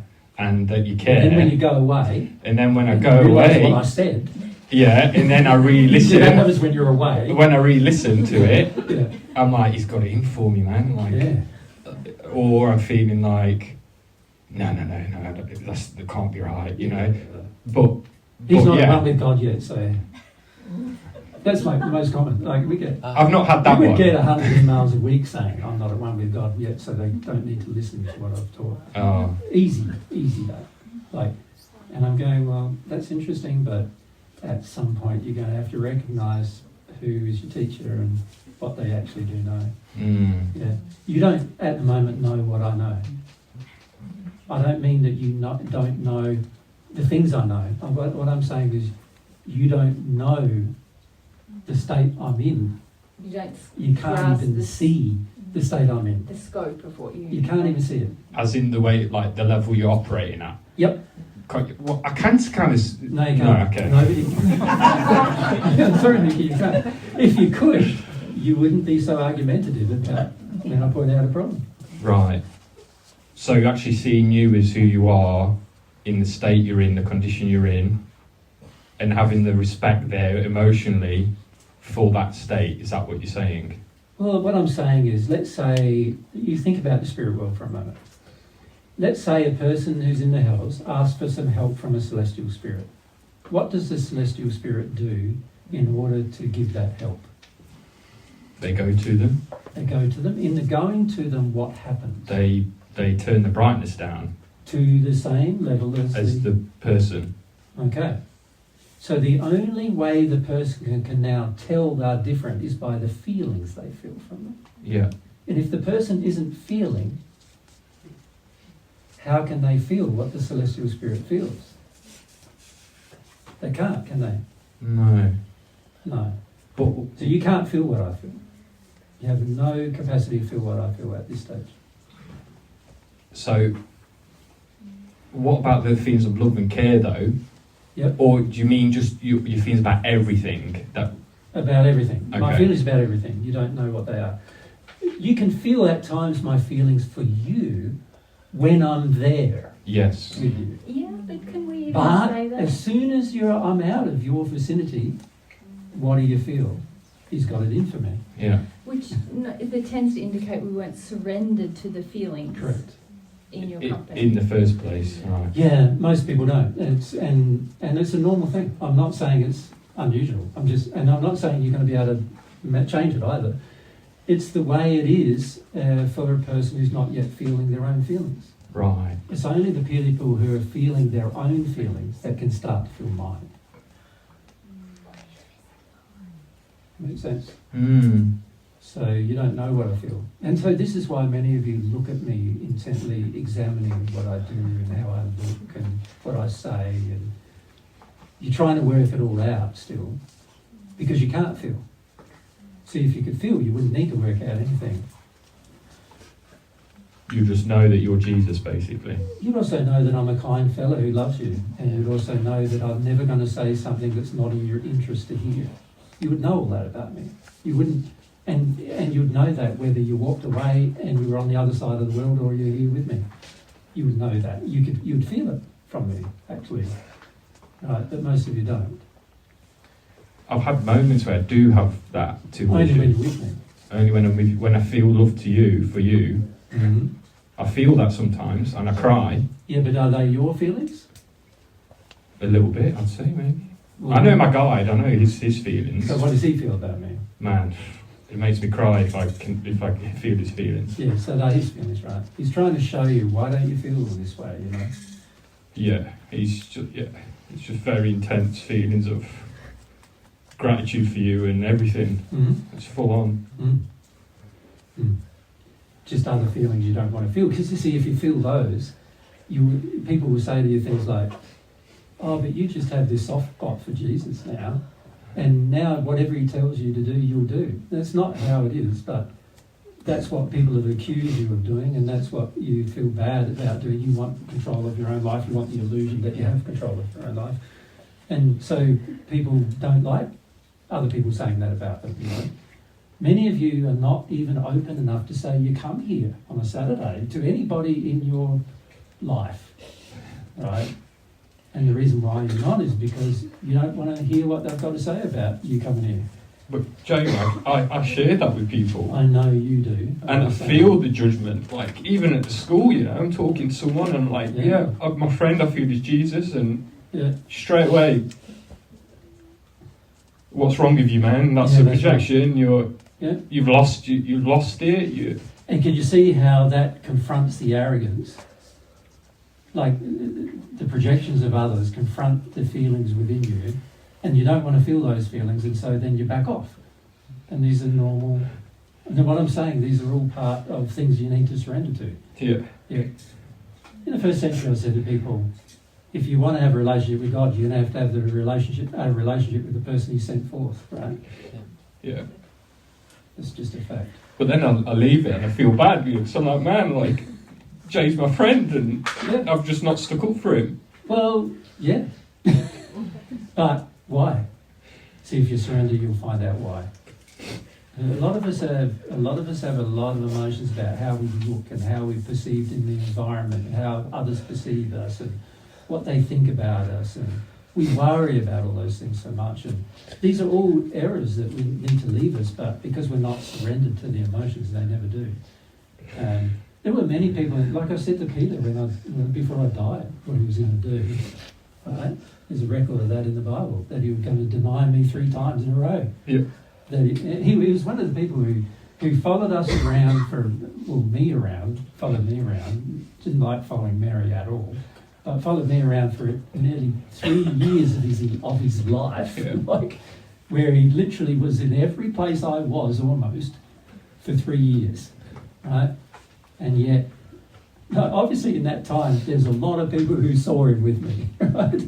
In that time. And yet when he was in the position where he had to own up to it, because of the threat of his life, He backed out of it. it's because of not wanting to surrender to feelings. Yeah, I don't even know that verse, but I had that come to me twice this week, just thoughts about that. Yeah. About, it just was like, I thought Peter just, and I've not even read that part of the Bible. Mm. It just came to me, and I'm like, what am I doing? Like, and it came when I speak with this other teacher at the school, and I felt what you're doing. He's trying to help you with the feeling. You see, it's the same feeling he had. Right. You don't understand how strong those feelings can get, you know. Many of you don't understand that put in the situation where I might die versus you speaking up and you might die, you'll let me die. And that's sad. Well, not really. I don't think it's sad, but because I've felt my emotions about it. But I know it will happen if in the circumstance. So I go, I don't know what's going to happen to me. Even yet on earth this time, I don't know what's going to happen to me because I know I'm surrounded by people who have no courage when it comes to truth. Right? And almost everybody who hears truth worldwide has very little courage yet because of what they don't want to surrender to. So, yeah, so part of it is part of like us not being like that. So for me, it's the arrogance. I'm not willing to feel the feelings under the arrogance. I'm not saying it's the only thing. I'm just saying it's the thing that stops you from dealing with everything else. So it's your next thing. Okay. Do you understand? Yeah. It's not going to be the only thing. There's going to be a long list of things. But it's your next thing. And you need to learn how to feel it so you can feel it in you. See, at the moment, you don't think you have it, which is denial of it. It's denial of the feeling. And while you're denying the feeling, you will not have it. And if you don't have it, you will never get underneath it. Ever. You won't ever feel what's there underneath. Yeah. Make sense? Yeah. So you need to learn how to have it and to recognise it and feel it. You see, what I love about God's way is this. You will become so sensitive that every single feeling a human can have, you will be able to describe. In the moment. Through your feelings, you'll be able to describe every single feeling a person can have. Right? Because you've actually felt what they feel like. And this is a good thing. So you know how some people feel despair. You will know what that feels like. When people feel ecstatic, you will know what that feels like too. You know, any emotion that you could ever experience, you will know what they feel like. Right? And this is a good thing. And is that because you've already felt them yourself? Correct. So you understand, you've got the compassion. Not only that, you've got this internal recognition of this is what that feeling feels like. Right? So when I speak to many of you, you think I'm angry when I'm not, because you don't know the difference between anger and firm. Yeah. You've got no idea the difference. You think when somebody gets firm with you, they're angry with you. And it's because a lot of times in the past... From childhood, that's exactly what happens, right? And you think if somebody's firm with you, then they're angry with you. And so many of you think that if somebody even just criticises you about one thing, they're angry with you, right? You even think that. And I'm going, well, that's not true.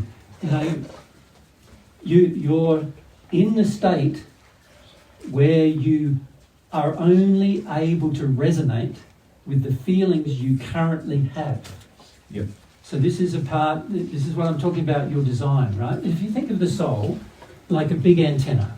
I don't know if most of you know much about electronics, right? There's only a few in the room probably do. But the way an antenna works is that, you know, an antenna is made at a certain height in order to catch a certain frequency that is best caught at its most amplitude at that height, right? And so the antenna has got to be a multiple of a frequency of the wave in order for it to catch the wave. So our sound gear here is working that way. These antennas here are tuned into a certain frequency. At the moment, they're tuned in from 480, I think they have megahertz, to 600 megahertz, which is 600 million cycles a second. And this little transmitter that I've got in my backpack is tuned into the same, but this one's a 1/8 wave and that one's one full wave, and so because it's a multiple of each other, it can catch the transmission. Then it goes through a system and gets demodulated, and it comes out where the sound is on top of that, and it gets transmitted through the speakers, and that's how you hear it. So this is the thing that's happening that's good, and as you could say, there's resonance between the antenna and what's happening, the frequency that's coming at it, you understand? It's the same with your emotions. You are resonant with emotions that you do connect with. So let's say you have an arrogance. You can then feel that same resonance in another. Then what will appeal to you are the other people who are arrogant. Yeah. They'll appeal to you. Yeah. Right? Because you're in resonance with each other. So you're in resonance with each other's sin. So it appeals to you. It sort of makes you feel like, oh, I feel good around this person. This is cool. This person likes me. I like them. It's wonderful. Wherein you could call it codependence, but it's a resonance. And it's because arrogance has a certain flavour of a feeling that every person on the planet can feel. Yeah. And but most people don't know they're feeling it. They just feel. Some people feel a terrible feeling around it, so they're not in resonance with it at all. Some people feel a neutral feeling around it, which is more like how I feel, right? And then some people feel like a great affinity to it, which is how you feel. You follow? So when somebody comes along who is arrogant, you love them. I've seen you do it, like with people here. You love them. You work with them. You want to do things for them. You're even prepared to even sacrifice a bit of your life for them. Actually. Yeah. I felt that actually. Yeah. But someone comes along who's humble, right? Now there's no resonance between those two feelings. So you can't understand them. You know, what's he thinking? What's he talking about? I don't understand what's going on. I feel confused around him all the time. Isn't literally humility the total opposite of arrogance? Well, not really. There's a lot involved in humility, and arrogance is just one It's quality. just one thing. Yeah. Okay. But generally, a humble person is not going to try to put you down, make you feel inferior or superior. See, arrogance demands that somebody treats you as you're the superior. Do you understand? Yeah. So arrogance requires, in order for it to be resonant, requires that somebody comes along and either treats you like you're a great guy, actually. Now, there's only two people that are going to treat an arrogant person like they're a great guy. Either an arrogant person or Another someone who actually is worried about the arrogant person and wants them to think good of them. Correct. Yeah. The other two. The other two you'll resonate with. Everybody else you won't resonate with. You won't even be attracted to spend any time with them. You won't want to spend any time with them. You won't see them as potential friends. You won't see them as brothers and sisters even. You just won't. You feel, well, we're in this arrogant party together, and unless you agree we're great, or you're within me with the party, we're all great, you're not in agreement with me. So I'm not going to resonate with that. Yeah. Now, we are like these antennas. Our soul have been designed as an antenna for all emotion, and a transmitter and a receiver of all emotion. Sin determines the flavour. Right. Or love determines the flavour. Right? So both ends of the spectrum. You could say sin is the evil end of the spectrum, isn't it? So if you look at the flavour of emotion, right, you could say on one end of the scale is your sin, which is actually the creation of evil. Yeah. And then on the other end of the scale is God's definition of love, which is what could be defined as good. And then there's human love, which is a subset of that. Yep. You follow me? Somewhere on the scale. Perfected human love is without sin. So in this part here, you've got sin. From this part to... And this goes on forever now, doesn't it? This is an infinite scale if you think of God's love as infinite, right? But here you can see there's a transitional point where you become perfected in human love, right? but not in God's. And then there's where you become perfected in God's love, but not knowing the extent of it. And that just continues forever then to infinity, right? And when you're in this state here, certain things are going to resonate with you and you're going to agree with them. But when you get to this state here, you will no longer agree with them, right? You'll feel, in fact, that feels terrible. Yeah. You understand? That's what once you've awakened to the sin. Correct. Yeah. Not just awakened to it, but actually felt through it and be forgiven for it. Yes. Okay, right. When you've done the entire process of the sin, you get to the point where the sin, that sin that caused you to be there is gone. Yeah. So now when you're here and you look back at that, whenever you go back there, you'll feel, wow, that was a really dark place I was in. Yeah. Whoa.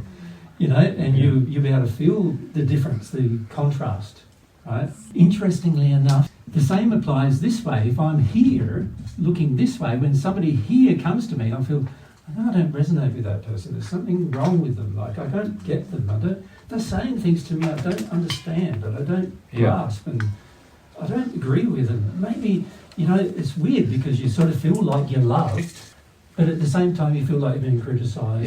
Yeah. This is how you feel with me, right? Yeah. You feel like, on one hand, you feel loved and respected, but on the other hand, you feel like, no, there's a problem here. He's got it in for me? What's wrong going on with him, you know? And so this causes you then to dismiss the person who's giving you the love and truth. Yeah. Yeah. Understand? And this is why you've read in the Paget messages, it's hard to think of heavenly things in hell. Yep. This is why. Because when you're there in hell, any contrast to the hell feels like even more hell in a lot of ways. That's why, you know, the way the spirit world's been designed is you will be in the location that matches your condition because that is the most comfortable place for you. And so if you're arrogant, the most comfortable place for you is with other arrogant people or with people who look up to your arrogance. That's the most comfortable place. Any other place is not going to feel comfortable for you and you won't even feel attracted to doing it. Right? The same applies with every injury you have. It develops a level of comfort at that position, and anything that there are certain things that are complementary to it. In other words, it's like if I'm in a superior condition and you think I am superior, then that's great. But if you think I'm equal, I'm thinking you're putting me down. Yeah. I'm greater than you, and you're saying we're equal? How dare you think such a thing? You know what I mean? That's how you would feel. Yeah. So it's all about the perspective you have is governed by the emotions you have, and unless you surrender to the emotions, it's impossible to change the perspective. You can try to intellectually adjust your perspective, but you're always going to come back to the fact that you feel the way you feel, and that's not changing until you actually go through the feeling of it. Right? Yep. And so the only way to go through the feeling of it is to surrender to it. You can't actually go, I'm going to plan to go through the feeling of it.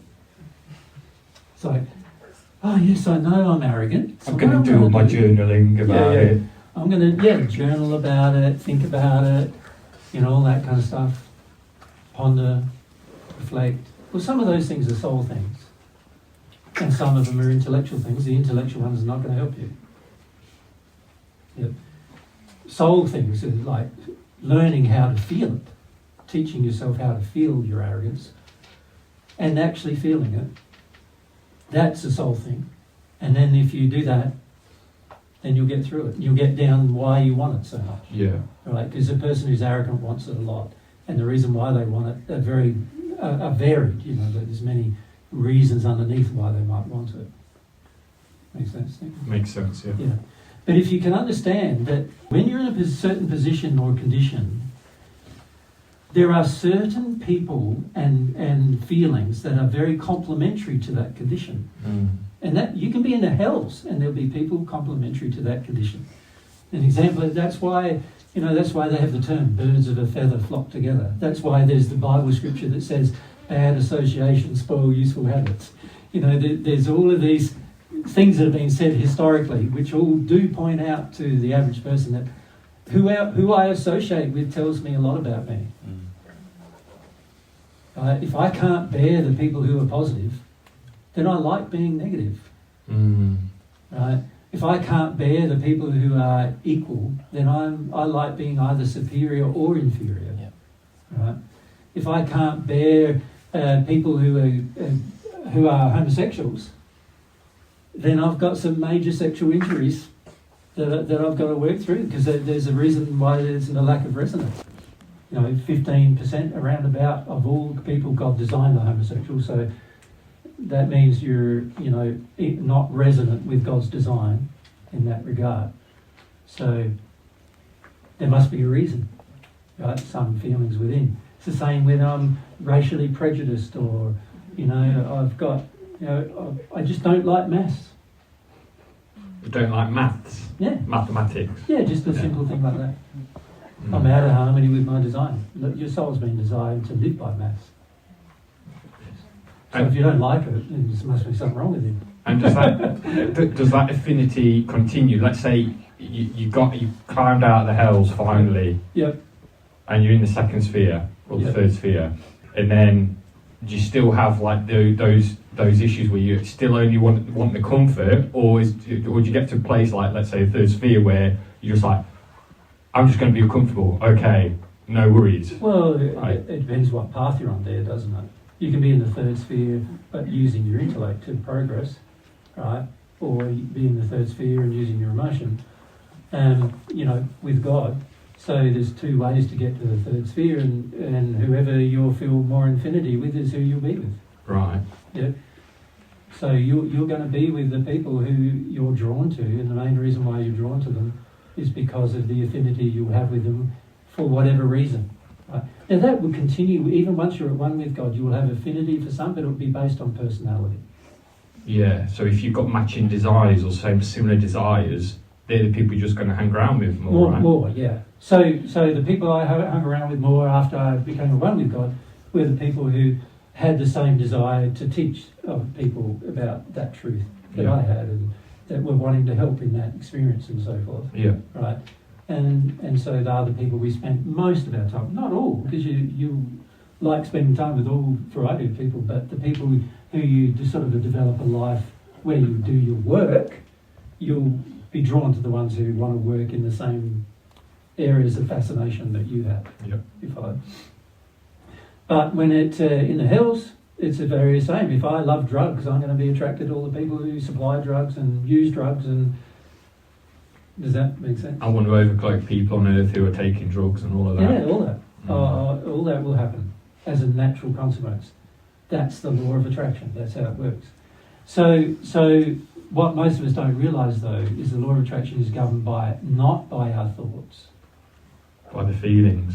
By our soul condition, our feelings, our desires, our passions, our longings.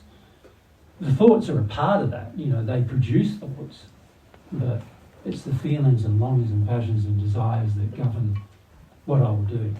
So this is what I'm saying to all of you, is that when you want to surrender to a feeling,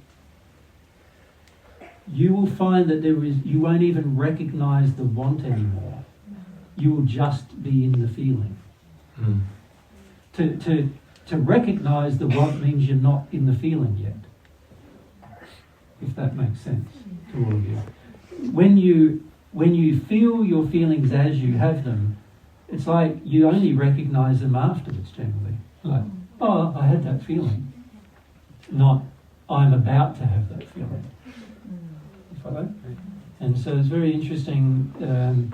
It's a very interesting sort of switch that happens in a person. And in the spirit world, the third sphere is where this switch generally happens on the divine love path, where people make this sort of quite strong switch into complete surrender to their feelings.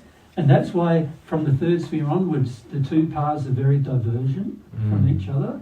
So what happens is that for most people, let's say they're in the sixth sphere and they got to the sixth sphere using, all of what they believe is their intellectual prowess to get to the sixth sphere.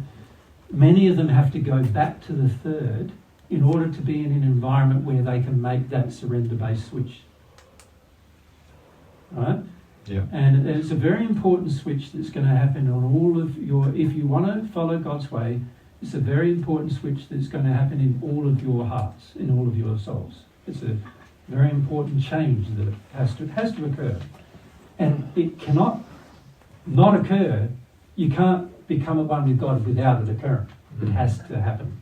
It's one of those things that whatever your will is, too bad, it has to happen. And it's the and a lot of people avoid it for many years, and therefore they progress even beyond the third sphere without having that switch. But every time they really find God's way, they have to go back to the third sphere in order to experience that switch. Now, in the Paget messages, you'll notice there's quite a number of messages that refer to people going back to the third sphere, and that's the reason why they're back, to have that switch. So there were some that were in the sixth sphere. I think one of them who went back to the third was Sleva. She was in the sixth sphere. She'd been, I think, in the spirit world for about 15,000 years. She was an Egyptian princess. And when she heard the way, and when she, she first came to Ned and heard about it, and then what happened is after hearing about it, she came to talk to some other spirits, and Mary and I were a part of that discussion. And she eventually realised that, this is beautiful. She felt it was beautiful. Then she realised she was going to have to make this sort of switch to surrender. And she made this sort of decision quite early in that discussion, where she realised she was going to have to go back to the third sphere and go through the process emotionally that she had avoided the first time she was in the third sphere in order to have that switch. And once that switch occurred, she made progress and became one with God, quite quickly after that. But the switch had to occur. And it's not completed until you're in the eighth sphere, the switch, but it begins in the third, where you start surrendering to pretty much everything you come against. You just don't know what you're going to come against. The intention. The intention, though, is set, and the will is set, but also it's not an intellectual will, and it's not an intellectual intention. It's emotionally, I start to just have the feelings as I have them, and just whatever comes up. And when you're in the third sphere, whatever comes up are third sphere things. And then when you're in the fourth sphere, whatever comes up are fourth sphere things, and fifth sphere things, and so forth, until you reach the eighth sphere. You have that experience, but there has to be this change in you. And you can actually feel the people who have made that change, right? And aside from myself, nobody on earth yet has made it. But each of you, some of you are close. Right? In this room, there's probably 7 people, pretty close to 7 people who are close. Of making that switch, over to that emotional condition. But it's pretty rare as well. And the main reason why it's very rare is because of the level of control most of us want to have over our emotions. That we want to work against the way we've been made. That makes sense. We're so committed to going, but I like the way I do it, rather than the way God designed us to be. Thank you, Jay. Thanks a lot. So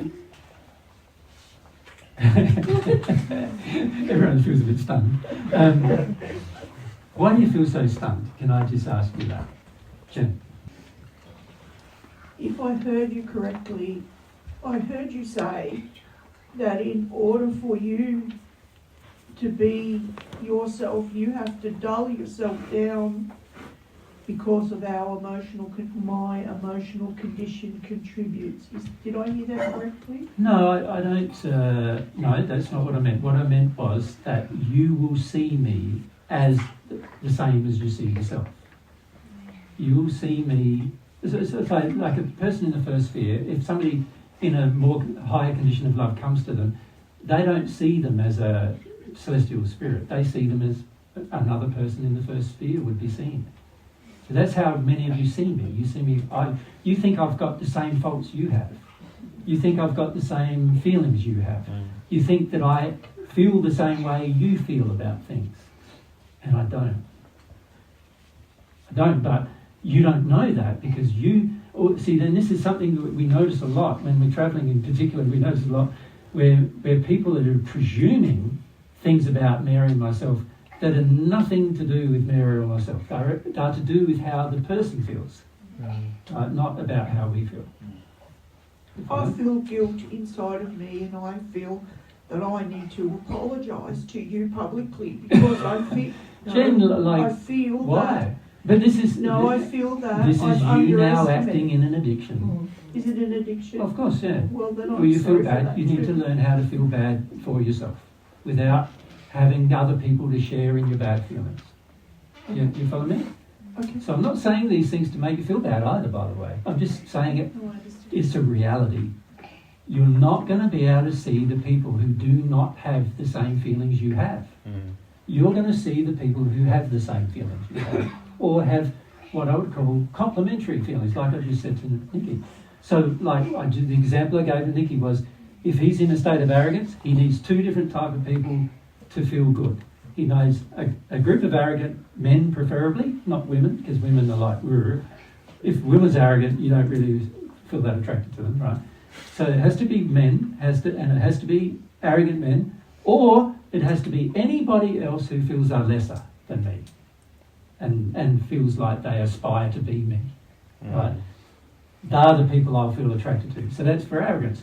With guilt, which is another thing you like doing, Jen, right? Well, and which is, by the way, a sin too, like in the sense of like it's a manufactured guilt. It's not a real feeling. So why do you like doing that? Oh, because you think it's going to calm people down and make people feel better about you, right? I already feel good about you. I already love you. I've loved you from the day I met you, right? You know that, right? So how you treat me has no bearing on how I feel about you.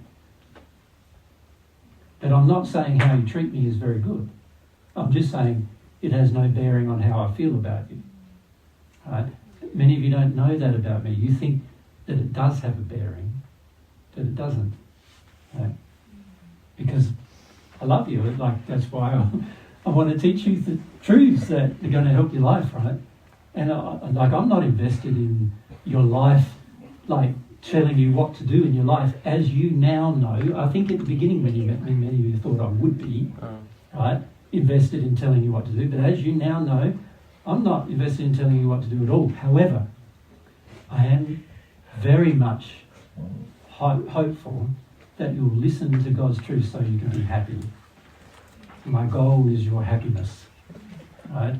And not just yours, but everyone I meet, as Mary knows, my goal is that they are, able to become happier through the process of meeting. Yep. So you don't have to say anything in apology to me. I will feel, when you're sincere, I will feel, oh, Jen's dealt with that. Thank you so much. Anybody else? Statement? Do we get with clarity the importance of surrendering to your feelings? Not really. Okay. And if you think about it, that, like you think about all the things I've talked to many of you for maybe 15 years, right? Yeah. Many of the times I've talked to you about your emotions, haven't I? Can you see why? Because without surrendering to them and learning how to surrender to them, this sort of switch or transition is not really possible. And you don't understand the limitations of a life lived without having that switch either. It's a really important transition to make, and if you can sort of grasp the difference, it's like being, the way I often think about it for myself, it's like being in a dark room where everything's black and then walking into the bright sunlight. That's how it sort of feels when you make this sort of switch. You start seeing everything before that you didn't want to see. or that you couldn't see. Another way I've likened it to you before is like this sort of bright awareness of everything.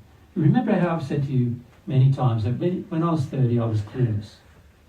Like I had a lot of things going on in my life of which I barely knew anything about at all. Like, I didn't understand why I was experiencing them, what was going on, why it was happening. You know, I didn't understand how people felt, how I felt, how even my partner felt, my children felt. I didn't grasp any. I was so shut down to feelings, right? 5 years later, I was almost in a complete different state, where I went through this transition of just accepting my feelings, surrendering to my feelings. And 5 years later, I was so aware now, much more aware of what was going on around me, all the experiences. And there's so much joy that brings you, because you're not confused anymore. You know, most of us are sort of stumbling around, aren't we, a lot of times? Like, I don't know, sometimes I think of myself before then, it was like walking around, you know, like with my eyes closed, you know, like trying to make a life, you know. And then once I had that sort of transition, it's like, okay, now I can choose a direction and head in that direction. I know what I'm doing now. I'm aware now of what I'm doing more. It's sort of like it was a huge change in your life when you go through that sort of transition. And it's hard to describe these things unless you actually, like, many of you in the future, I feel, will have the experience, and then you'll look back at what I said today and you go, now I know what you mean. Do you know what I mean? That's how it works. It's not, if somebody had told me beforehand that that was going to happen, I wouldn't have even understood what they were saying to me. I wouldn't have had any understanding at all what they meant. Yeah. So with not having someone like you teaching you what to do, what did that transition, the start of that transition look like? What was that? I had to surrender. I had to make the choice to surrender to my feelings. And what kind of feelings did I have? What kind of what made it that bad? Almost. It got very bad. My life got bad, yeah. You know, yeah, I was alone pretty much. And also, Jesus has this lovely quality of being a very principled person. And so, even before he's actually worked through any emotions. Even before he really had God's principles back, you know, in his conscious awareness, he was very principled about certain things. And so, this is me answering for you, but I saw you looked quite puzzled. No, it's good.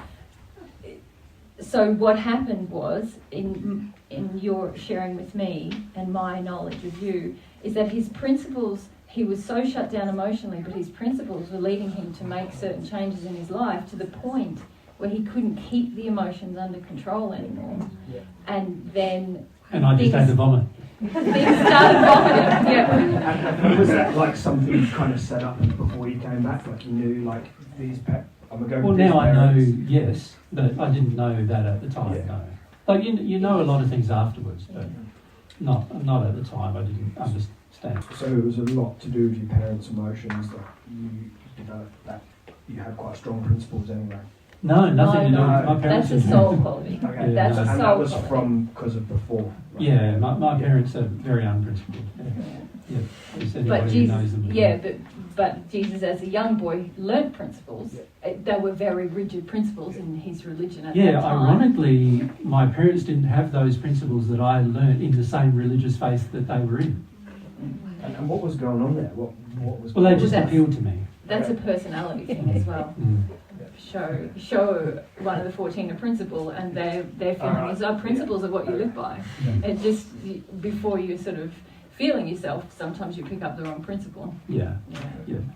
So it was like my life got that bad that it was either die or feel. And, you know, and quite a lot of it I did actually physically vomit through as well, by the way.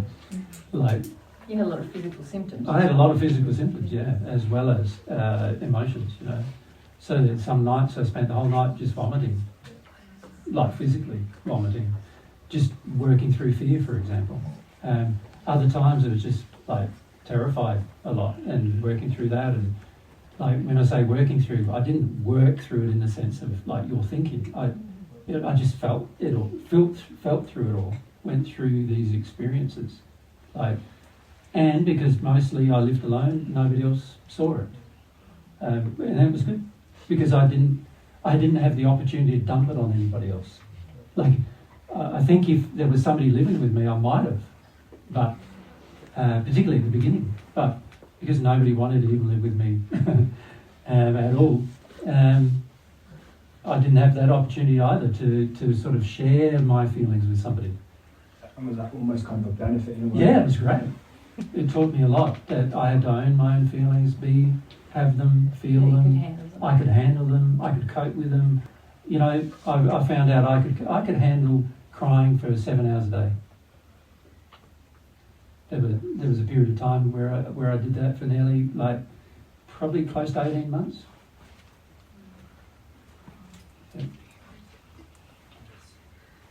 Yeah. And the only time I would stop was at that time my boys were I would share custody of Tristan and Caleb. And the only time I stopped was when I had to look after them. That was it. So yeah, it was very good.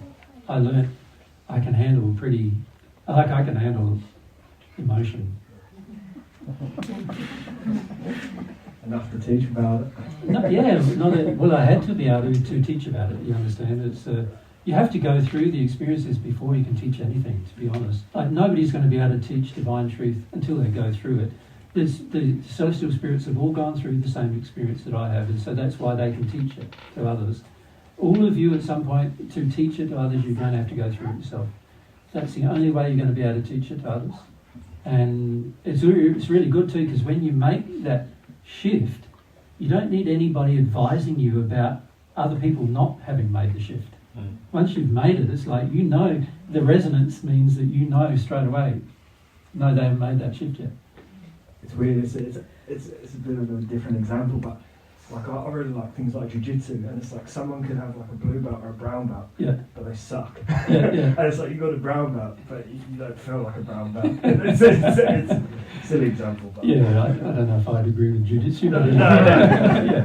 Are you saying you can feel the people who really earned their brown belt? Yeah. And you're like, okay, you feel like a brown belt. Yeah. You've got a facade of a brown belt, but you've got a brown belt. Yeah, that's right.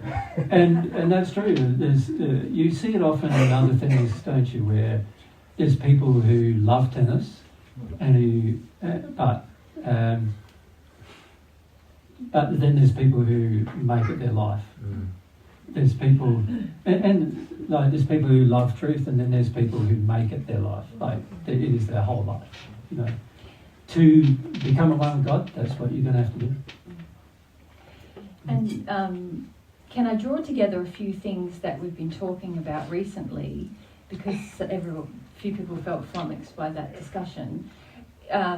If we reflect on what Jesus and I emphasised a lot on our trip was about principles and the importance of principles, and you can see by Jesus' example, his very moral approach to principles led him towards a point of surrender. And then also... It forced me into it. Yeah. Really. Because he was unwilling to compromise on a principle, it helped him to break down the resistances. He reached a point where resistance was useless. It was going to happen. Yeah. And then also if we think about what we talked about in the second assistance group. Was it the second one? The global terror/rage of emotion. Second one, I think. Second one. So remember, Jesus did that beautiful diagram which showed the coming up to this global terror or anger of emotion. And then if you think about some of the things I said earlier about breaking down your global beliefs about emotion, this is the process that you are in when you're feeling really uncomfortable, understanding I want to live by principles, I'm seeking God open-heartedly, but all these things are getting jiggled up inside of me. a lot of that is the things that are supporting your global fear and terror. It's all the false beliefs driving that are getting all shook up, and that's why it feels so uncomfortable. Some of you are in that process. It feels like crap most of the time, but there's this growing strength. Can I just clarify though? Well, it doesn't feel like crap all the time. When you're feeling, it doesn't feel like crap. Not at all. It's when you're only in when that. you're avoiding the feeling. And that's why you do have these times where you're like, yes, it's all going to be good and I have faith. And then you're like, oh no, now I'm feeling back in this turmoil. I'm going to have to give up some other false belief that's driving my resistance to global surrender. Yeah, so I think when you surrender, you don't even feel, oh no. It's sort of just, there's no, once you make the transition, there is just no... I'm saying when you're approaching the transition. Yeah, in approaching the transition, there's all sorts of things that happen. This is what you're breaking down so that you reach this point where there's never an oh no anymore and you're always in this place like, oh. There's an oh yes. Yeah, thank goodness. I'm just feeling myself all the time. I feel relaxed now. There's another emotion. Yes. There's another one after you've had it, generally, that's it. But when you're in it, it's like you just have it. And then you go, well, there goes another one. Yeah. But as you're breaking down, I guess I'm trying to give a little bit more context to some of the other things we've spoken about, isolated to this talk about principles, about global terror and anger, and how it's relating to what Jesus is talking about your design, which is on the other side of that global resistance. That's when you're living in harmony with your design and loving it. And as you're coming up to it, there's work you are doing. It's not surrender yet, but you have to do some work there to reach a point where you just go, oh, I'm vomiting forever now. Or it doesn't feel like vomiting anymore, but it feels like a freedom in your emotional self. Yeah, it's an interesting place to be, and a lot of you are worried about it. That's why you don't want to be there, but it's actually great. So it's sort of like the thing you're worried about, you don't have to worry about so much. So one of the things that helped me a lot was understanding, no, this is how God made me. Yeah. This is how God made me to be. And when you're seeking God's opinion, you start to feel that, oh, no, this is how God made me. And it's not just an idea anymore. It's a knowledge.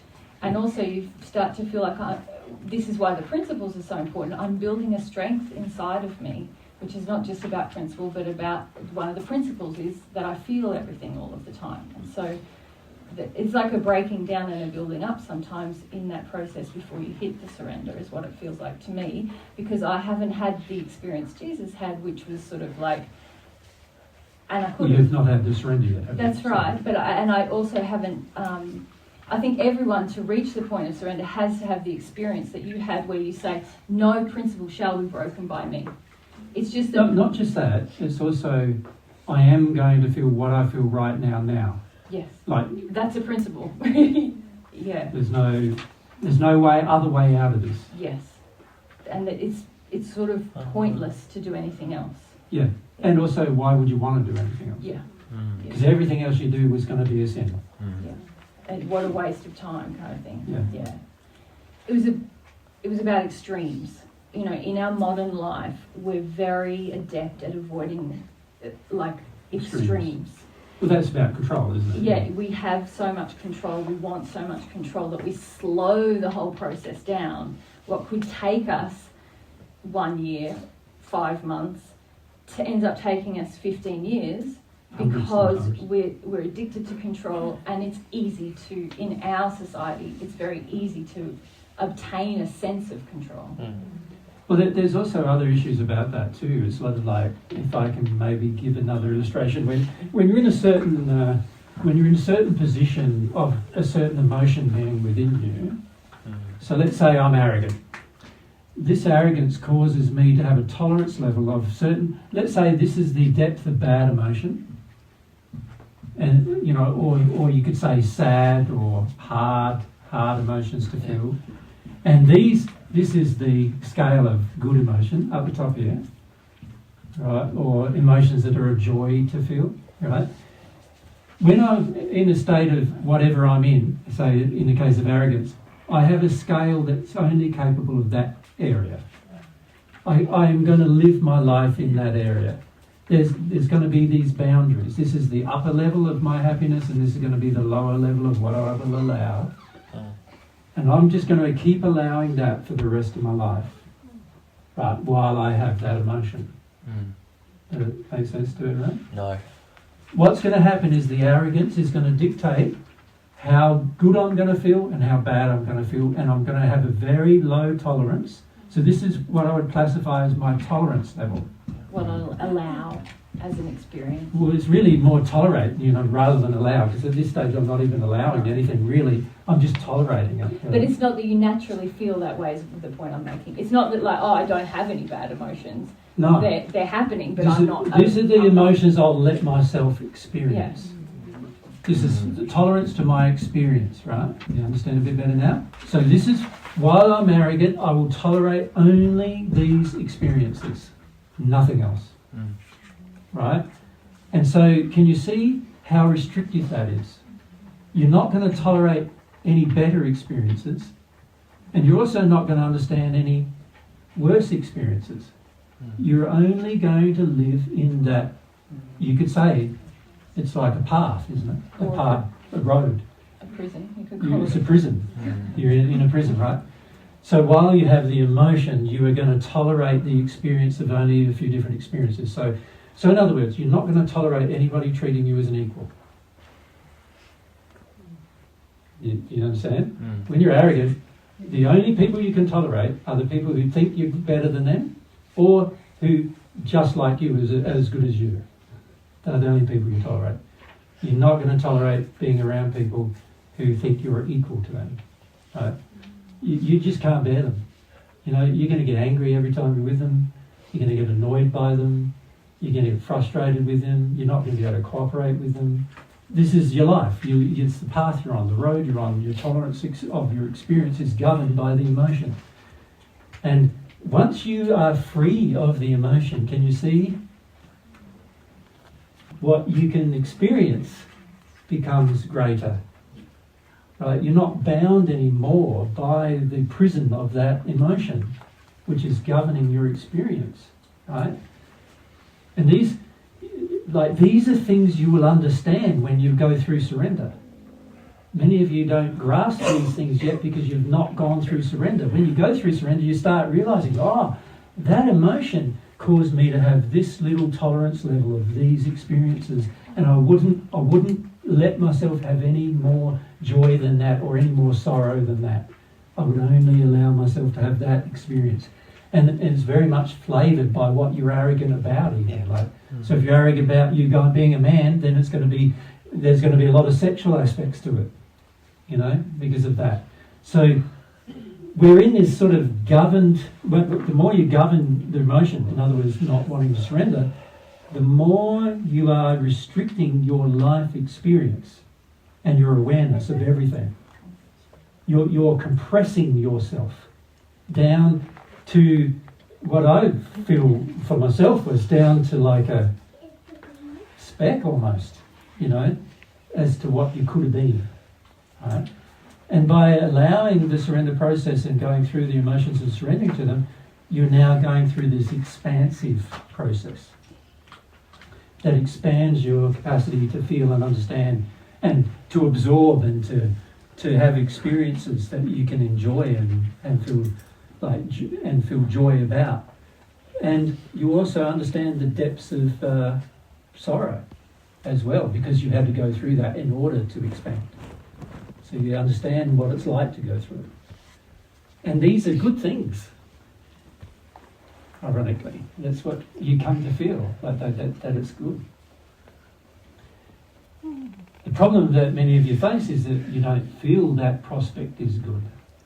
And so you're not going to let it happen. Sort of like, for many of you, it feels to me like, what it feels like is, when a person scratches their nails down a board, that sound? That's how it feels to me. You're holding on for dear life. Just not wanting to have the experience, even though every new truth you learn is leading you to that experience. And this is why I find some of you quite remarkable in terms of your tolerance levels of you can listen to truth for 15 years, and by now many of you are screaming at it, and yet you're still not wanting to go there. But inevitably, you will go there. You know, once you begin the process of God's way, you can't really stop it. Inevitably, you will go there. It's just how long you scratch on the blackboard for as to how excruciating it's going to be for you. You know? And this is what I was saying to Mary this morning. I just wish that people would just go, I give up the whole fight, you know, like the whole, and just go into this place of surrender, because just have some trust that God's got you in hand, and that, you know, He's designed this so you can handle it. He's designed it so the soul just knows what to do. Have some trust in that, you know. And if you do, then you'll experience the joys of those changes that I'm describing, you know. And you can experience them sooner. Like I think it took me, I went from total denial to this place of like surrendering to my feelings in about 5 months. Really? But I had to have a lot, like Mary said, a lot of love and principles. Yeah, and Jay's like, just trying to remember what you said to me this morning when we were talking about it as well. Like knowing you know, principle is such an important part of who you are. It's like fundamental to who you are. But you said you just reached a point where you were like, why do it any other way? I think you said, why do it, like, why? Why compromise on anything? Yeah.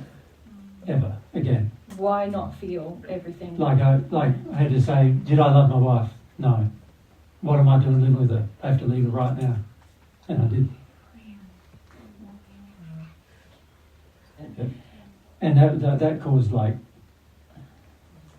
huge amounts of problems in my life, which I then had to feel about. Like my family rejected me completely, wouldn't talk to me anymore. My friends wouldn't talk to me anymore. I was disassociated from the organisation I was with, you know, the religious organisation I was with. I went from like living with people to living completely alone, all within a period of a few months. New home, had to get a new home, new life. And I didn't know anybody, because the way I used to live my life was that we used to all associate together with the people who believed the same thing. And none of them would talk to me anymore, so that all had to change. So then I started to feel quite like suicidal. That was just another thing I had to go through. So like, I just used to sleep with a knife next to my bed to remind me that I was either dying or I was doing it. So it was like, and I didn't feel like I had the option of dying, because I had 2 sons that I cared enough about by that stage to, you know, to not have to bear the burden of their father suiciding. So it was, I was going to have to feel it. And so that was just a reminder every day, just a reminder of just have to feel things, have to go through things. And then you did that enough to the point where you realised, oh, this is how you live life, this is how you feel. Like, if you're not feeling, you're not living. Yeah, I remember like 5 months later coming, like, so that was every day, like terrible, every day for 5 months. And when I say terrible, it was like, just like, 8-hour day crying, the rest of the time eating or sleeping, pretty much. And by the end of the 5 months, I remember having a moment where I thought, wow, I'm actually happy right now. That really surprised me, because I thought I was going to be unhappy for the rest of my life, you know. And it really surprised me that I felt happy. And also I had the feeling that I can see colour now, because I never really saw colour. I never really felt colour before. So I remember sort of noticing colours that I, like, you know, it's the difference between just seeing them and then feeling what they felt like, you know. And yeah, that all just changed within 5 months. You can change things pretty fast. It's just how prepared you are, process, you know. Yeah, sometimes I think when you describe, you sort of like, yeah, and it was great, and I did it. But that's because you love principles so much. It's almost like... Yeah, well, I wasn't going to let myself Sometimes- off the hook for it. You know? That's right, and sometimes when you explain things to people, you're like, well, this is a principle. Like, guys, like, as if, like, you know, when Jesus is the principle, he's like, right, on it, you know. So and then I go, but this is what you're going through. This is the breaking down. I I'm trying to don't care what explain it all. you go through. You go through where you go through. It doesn't really matter what you're going to go through. This is principle. Do you know what I mean? Yeah. So you know, it doesn't take long to make this transition if you really want to make it. The problem is many of us have gotten so used to comfort and control that we really want to slow things down to the point where we're really standing still. You know, we call it... Working through it. Procrastination. Well, no, you don't call it procrastination. You call it doing what I can handle. Is what I call it. I can only What I'm handle ready it. for. So I'll get there when I'm ready. That's not been my experience. With that attitude, you'll never be ready. Right? All the things you need to deal with, you're not ready. So you just need to surrender, because you're not really ready to deal with them, because you've never had those experiences before. You're not ready. But there's no way you're going to get ready either, logically, because there's a whole heap of things you haven't chosen to experience in your past that you're going to have to feel, and you chose to not feel them in the past. So you're not obviously ever going to be ready to feel them, because you haven't. When you actually had the opportunity to feel them, you didn't feel them then. so you're never going to be ready, so you need to give up the idea of being ready and just do it. So what I see, I suppose, is the attitudes have to sort of change a bit. And this is something, when we talk to our spirit friends next, we'll have a break in a minute, we'll talk to them next. This is something they'll talk to you about, this whole sort of transition place that needed to happen for them, you know, like where they had to just decide they're going to face everything and deal with it now, not later. Like for many of you, you've gotten so used to dealing with it later. Like, oh yeah, I know I've got that problem, but I'll just put it off a bit, you know? Not understanding that you can put it off a whole earth life, and also quite a substantial bit of time after that too, you can put it off. Makes sense? Like, it's far better to have the attitude, I'm going to deal with things now and get it over and done with now. It's going to have to be dealt with sooner or later, so why drag it out? There was an illustration given to John when he was on earth, the Apostle John, from the Spirit, and they said, it's like pulling out a, like cactus prickle in your body. Like, is it best to do it quickly or slowly? What many of you are doing is you've got this great big thing stuck right up your arm or something, and you just go slowly, and it's like every nerve ending feels everything while you're doing it, doesn't it? When you do that. But if you just go yank, it's just an intense thing, and then it's done, And it's a very similar approach that I've felt. Once I've made that transition emotionally, which happened when I was around 33, it helped my life greatly, to just go, there's a whole heap of bad, things that I got stuck in me everywhere. I'm just going to have to rip them all out and see what happens. And what I did was I ripped out all the ones I could see. And there were a lot. And as a result, my life changed instantly. Yeah. All right, so what we'll do now is we'll just do a bit of...